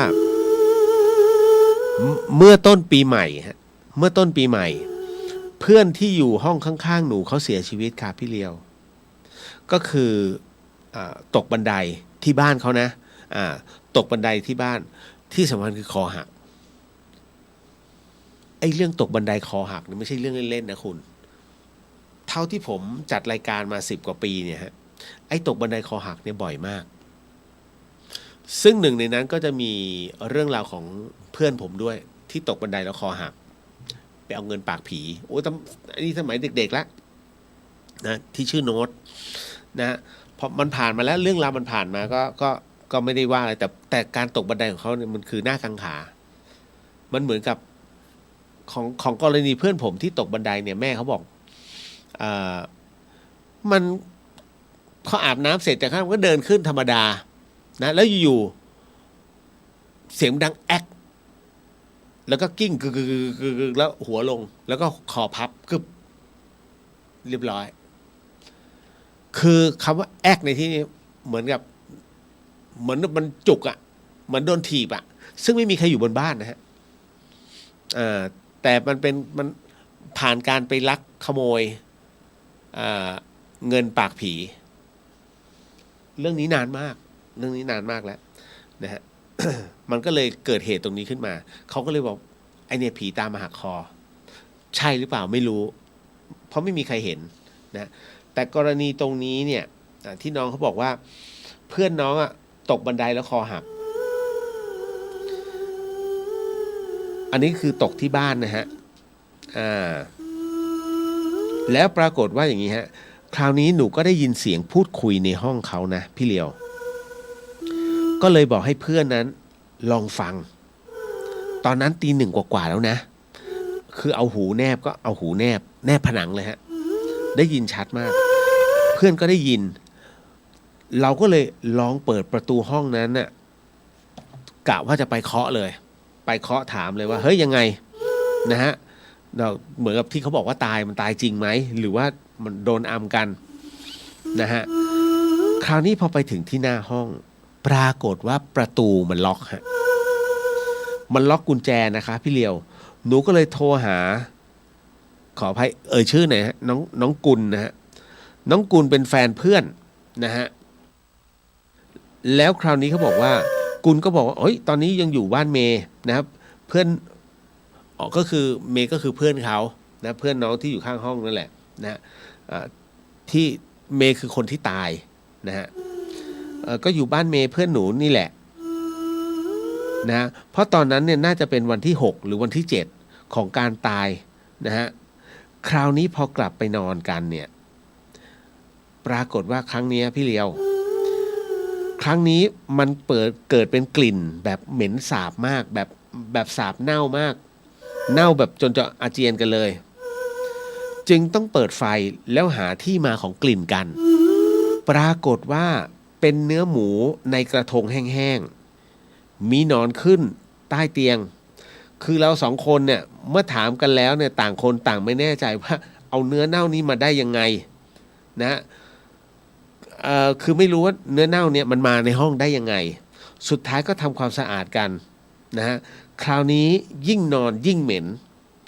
คืนนั้นเลยตัดสินใจไปนอนโรงแรมข้างนอกนะฮะวันต่อมาก็เลยเป็นปกติค่ะจึงอยากถามพี่เลียวว่ามันมีความหมายอะไรไหมไอ้เรื่องราวที่มันเหม็นนะฮะแล้วก็มีกระทงนะฮะกระทงหมูนะฮะอยู่ในห้องคำตอบตรงนี้บอกว่าเอาจริงนะฮะไม่รู้เหมือนกัน มันเป็นห้องน้องผมก็วุ่นวายกับวัดฝายหินผมจะไปตอบได้ไงเนี่ย นะฮะแต่ถ้าถามว่าเป็นนัยยะไหมอย่างที่ผมเคยบอกว่าผัสสะของคนเราเนี่ยในการรับรู้นะยิ่งเป็นวันที่6วันที่7เนี่ยฮะ ถ้าหลวงปู่ดูธรรมปัญโยเนี่ยท่านเคยบอกไว้ว่าไอ้7 วันแรกของการตายของทุกๆคนเลยนะฮะมันมีข้อยกเว้นของจิตในเรื่องของพลังงานตรงนี้ว่า7 วันแรกนั้นท่านให้ท่านนั้นได้เปิดโอกาสให้ท่านน่ะได้กลับไปสั่งเสียให้กับผู้ที่อยู่ในแดนมนุษย์ซึ่งสั่งเสียแบบไหนไม่รู้เพราะฉะนั้นใน31ภพภูมิใน31ภพภูมิจึงกล่าวไว้ในเรื่องของผัสสะทั้งหมดทั้งมวลก็คืออายตนะเนี่ยวิญญาณจะมาในรูปแบบที่ให้อายตนะได้มีความรู้สึกการรู้สึกของอายตนะในเรื่องของการทำงานก็รู้สึกได้ตามสิ่งที่บุคคลนั้นรับรู้ได้ตาเห็นก็คือเห็นนะหูได้ยินเสียงเหมือนมีเสียงเรียกนั่นก็คือการได้ยิน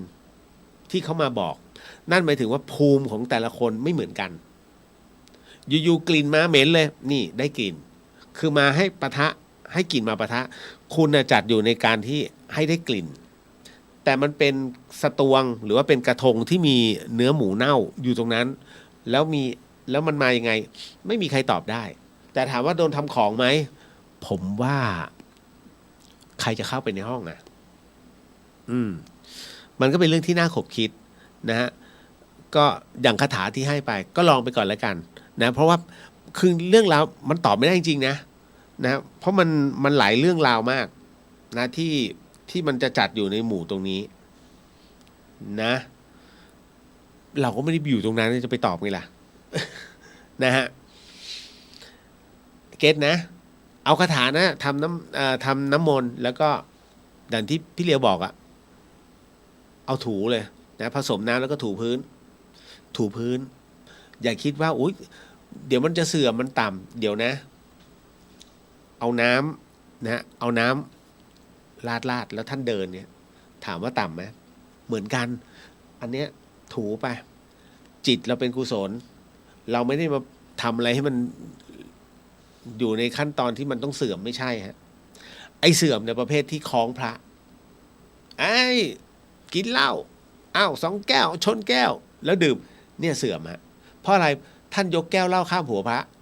พลังมันหายหมดสุราเนี่ยนะฮะกินแล้วรู้สึกอย่างไรท่านก็รู้อยู่แล้วมันมีความรู้สึกมึนเมาความมึนเมาทำให้เกิดการขาดสติมันคืออบายเพราะกินแล้วติดนี่ฮะตัวนี้สำคัญดังนั้นก็เลย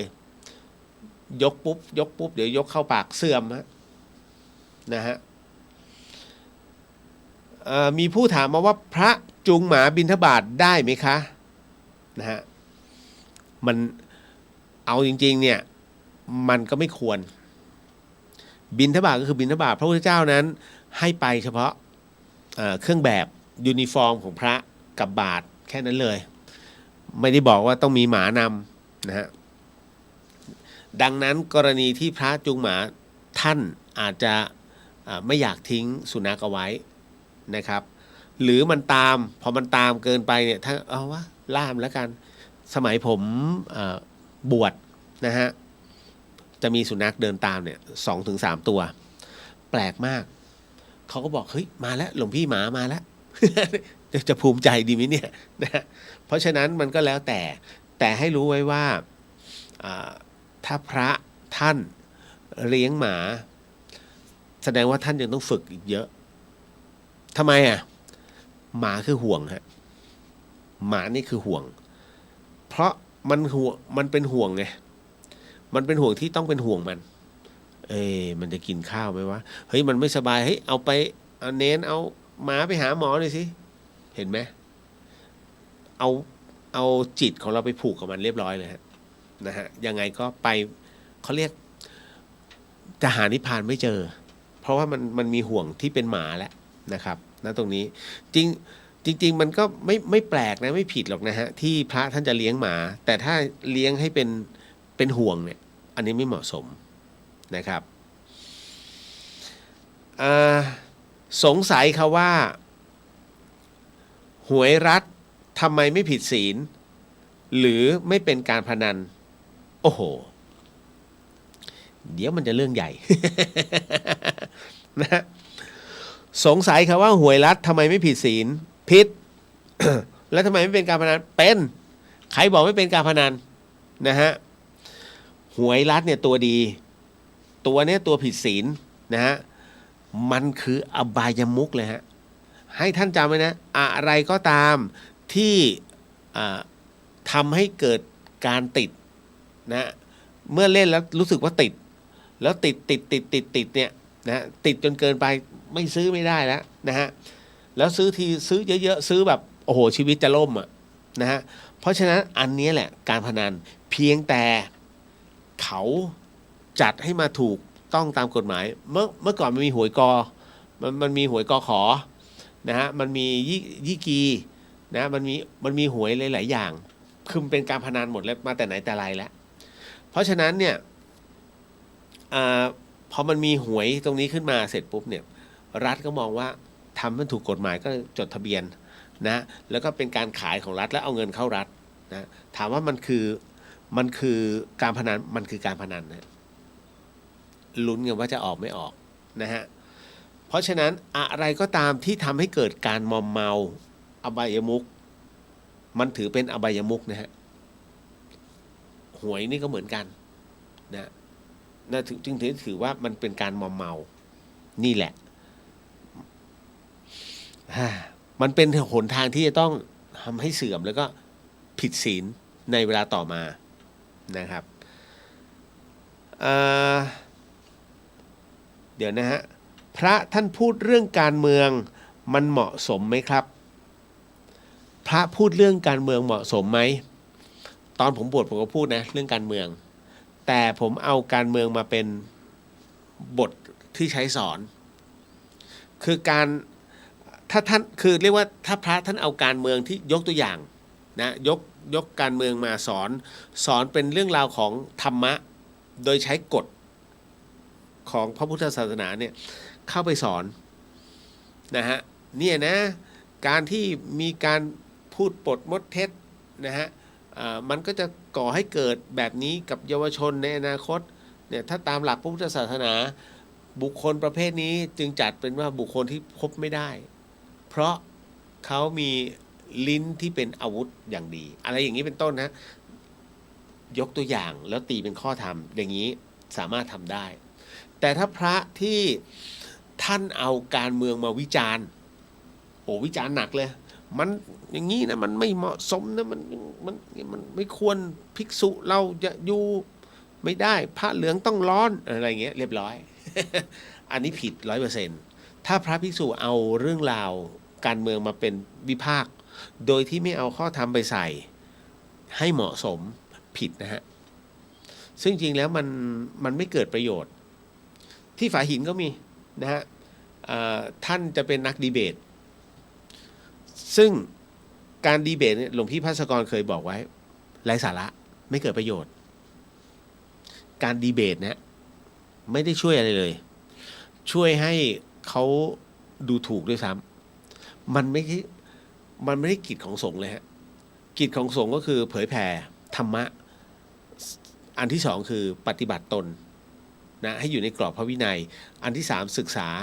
ในเรื่องของปริยัติแล้วก็ในส่วนของสมาธิมีแค่นี้เองฮะนี่คือหน้าที่สงฆ์หน้าที่สงฆ์การเมืองวันนี้ไม่ได้ต้องประท้วงไม่เกี่ยวกับพระเลยมันจะทำให้คนดูถูกพระพุทธศาสนาด้วยซ้ำผมเชื่อมั่นว่ามีฮะยังมีพระที่เป็นแบบนี้อยู่แต่ก็ห้ามท่านไม่ได้คืออะไรที่ห้ามไม่ได้แล้วดื้อที่สุดในโลกมนุษย์ฮะมนุษย์นะต้องบอกเลยนะฮะก็อีกหนึ่งอันนะพระท่านไปเข้ากรรมนี้คือการล้างกรรมทั้งหมดเลยหรือคะแล้วคฤหัสถ์อย่างเราเนี่ยจะล้างกรรมแบบพระนั้นได้ไหมคะเดี๋ยวนะฮะเข้ากรรมปริวาสใช่ไหมนะฮะคือการปริวาสนั้นคือการไปชำระข้อศีลนะฮะก็คือสังฆาทิเศษหนักลงมาหลุดสังฆาทิเศษก็คือปาราชิกไงฮะเพราะฉะนั้นสังฆาทิเศษมันหนักมากแล้วก็มันจะลดหลั่นลงมานะลดหลั่นลงมาจนถึงโลกาวชะนะครับทั้งหมดทั้งมวลเนี่ยฮะพระเวลาท่านไปเนี่ยจะเป็นตำแหน่งเจ้าคุณตำแหน่งอะไรก็ตามเจ้าอาวาส เมื่อไปอยู่ในเขตปริวาสเท่ากันหมดเหมือนพระใหม่แต่พรรษายังคงเดิมหมายถึงว่ารูปนี้30พรรษาเวลานั่งเขานั่งหัวและลดหลั่นมาอันนี้20พรรษา15พรรษา2พรรษา1พรรษา1พรรษาให้นั่งหลังแต่มีอาจารย์กรรมคอยนั่งนะฮะแล้วก็คอยสวดนะครับนะแล้วก็พระที่เป็นจะมีพระที่กล่าวนำปริวาสนะก็จะเป็นอย่างนี้ฮะนั่นคือไปชำระเขาเรียกว่าข้อศีลที่มีความผิดพลาดนะ10 วันแล้วแล้วก็พระที่เป็นผู้ที่ชำระให้เนี่ยต้อง20 รูปเนี่ยท่านก็จะคอยสวดให้ตลอดนะดังนั้นกรณีตรงนี้นะฮะถามว่ามันจะหมดไหมไม่หมดนะฮะกรรมไม่ใช่คราบเปื้อนไม่ใช่คราบอาหารที่เปื้อนจีวรเอาไปลงไปลงแฟบซักแล้วก็หายไม่ใช่กรรมเนี่ยเมื่อสร้างแล้วติดตัวอะไรก็ตามที่มันเกิดข้อผิดพลาดเนี่ยในตัวตรงนั้นเองเนี่ยก็จะเป็นการบอกบริสุทธิ์ทั้งหมดก็บอกอภานนะสวดอภานนะฮะพอถึงหน้าตรงนี้ก็เป็นการเริ่มต้นใหม่เป็นเหมือนกับบอกเหมือนกับสงฆ์บอกว่าเรารู้แล้วนะครั้งต่อไปอย่าทำนะเพราะเรื่องนี้ไม่ดีกับพระพุทธศาสนาอันนี้ก็คือแปลให้ฟังแล้วอย่างเราล่ะอย่างเรามีข้อศีลฮะมีข้อศีล5ศีล8เราแค่ทำวัดเช้าทำวัดเย็นนั่งสมาธินะฮะแล้วก็ในการนั่งสมาธิจำได้ผมบอกว่าให้พิจารณาตัวเราเนี่ยในชีวิตประจำวันด้วยในสมาธิเนี่ยพิจารณาวันนี้เราผิดพลาดอะไรอารมณ์เราติดขัดอะไรอารมณ์เราขุ่นมัวตอนไหนแล้วอารมณ์ที่ขุ่นมัวดับตอนไหนให้พิจารณาถึงตรงนี้ฮะเป็นการทำบริสุทธิ์ความบริสุทธิ์ให้กับตนด้วยสภาวะของตัวเองที่พิจารณาอีกรอบหนึ่งนะก็เหมือนกับเพียงแต่ว่าท่านไม่มีพระพี่เลี้ยงหรือว่าโยมพี่เลี้ยงที่คอยบอกดีแล้วนะตอนนี้นะไม่ต้องฮะเรามีข้อศีล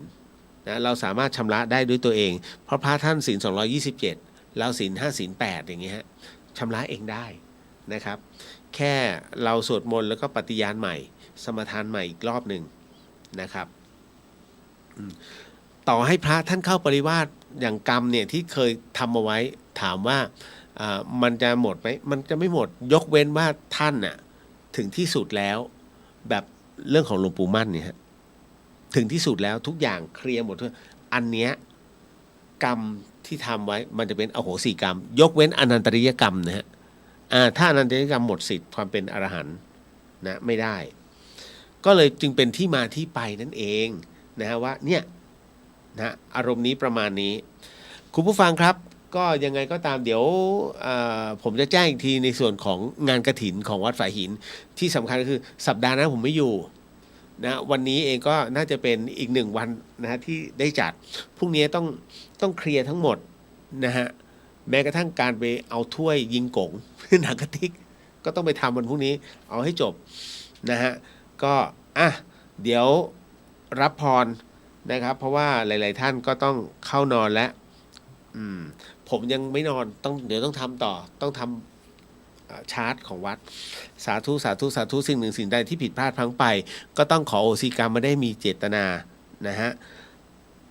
สิทธิกิจจังสิทธิกัมมังสิทธิลาโภนิรันตรังสิทธิเตโชชโยนิจังสัพพะสิทธิพระวันตุเตก็ขอให้กิจขอให้การงานของท่านจงสำเร็จจงสำเร็จจงสำเร็จขอให้มีลาภตลอดกาลนานขอให้มีเดชมีอำนาจมีเดชะมีพละที่ยั่งยืน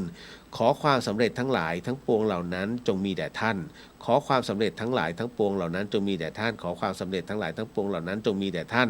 ขอให้ถึงพระนิพพานในชาติปัจจุบันโดยเร็วพลันเทินโมทนาสาธุกับทุกท่านนะสำหรับวันนี้ราตรีสวัสดิ์ครับแสงเดือนมอยหลอดลายกิ่งก้านหันวุยวายแสงไฟตามบ้านมะนาวเย็นคิงสะต้อนง่อมงันจับใจป่อไหมยอดม้อนมานักหน่วงค้อนหรือดี เสียงลมปัดไม้สอดไซนนทรีเคล้าเสียงดนตรีกวีข้าวเศร้าดังก้องแสนเสียงสำเนียงคนเท่าดิดเด่งปันเมาสะตานบอกึดหาไผหือใจเหี่ยวมาน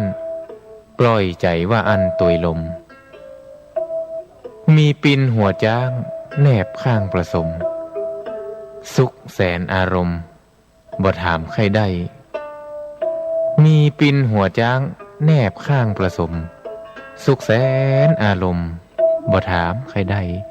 บ่ถามใครได้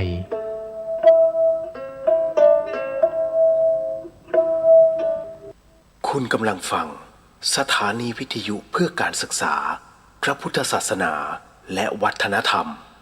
FM 104.5 เมกะเฮิรตซ์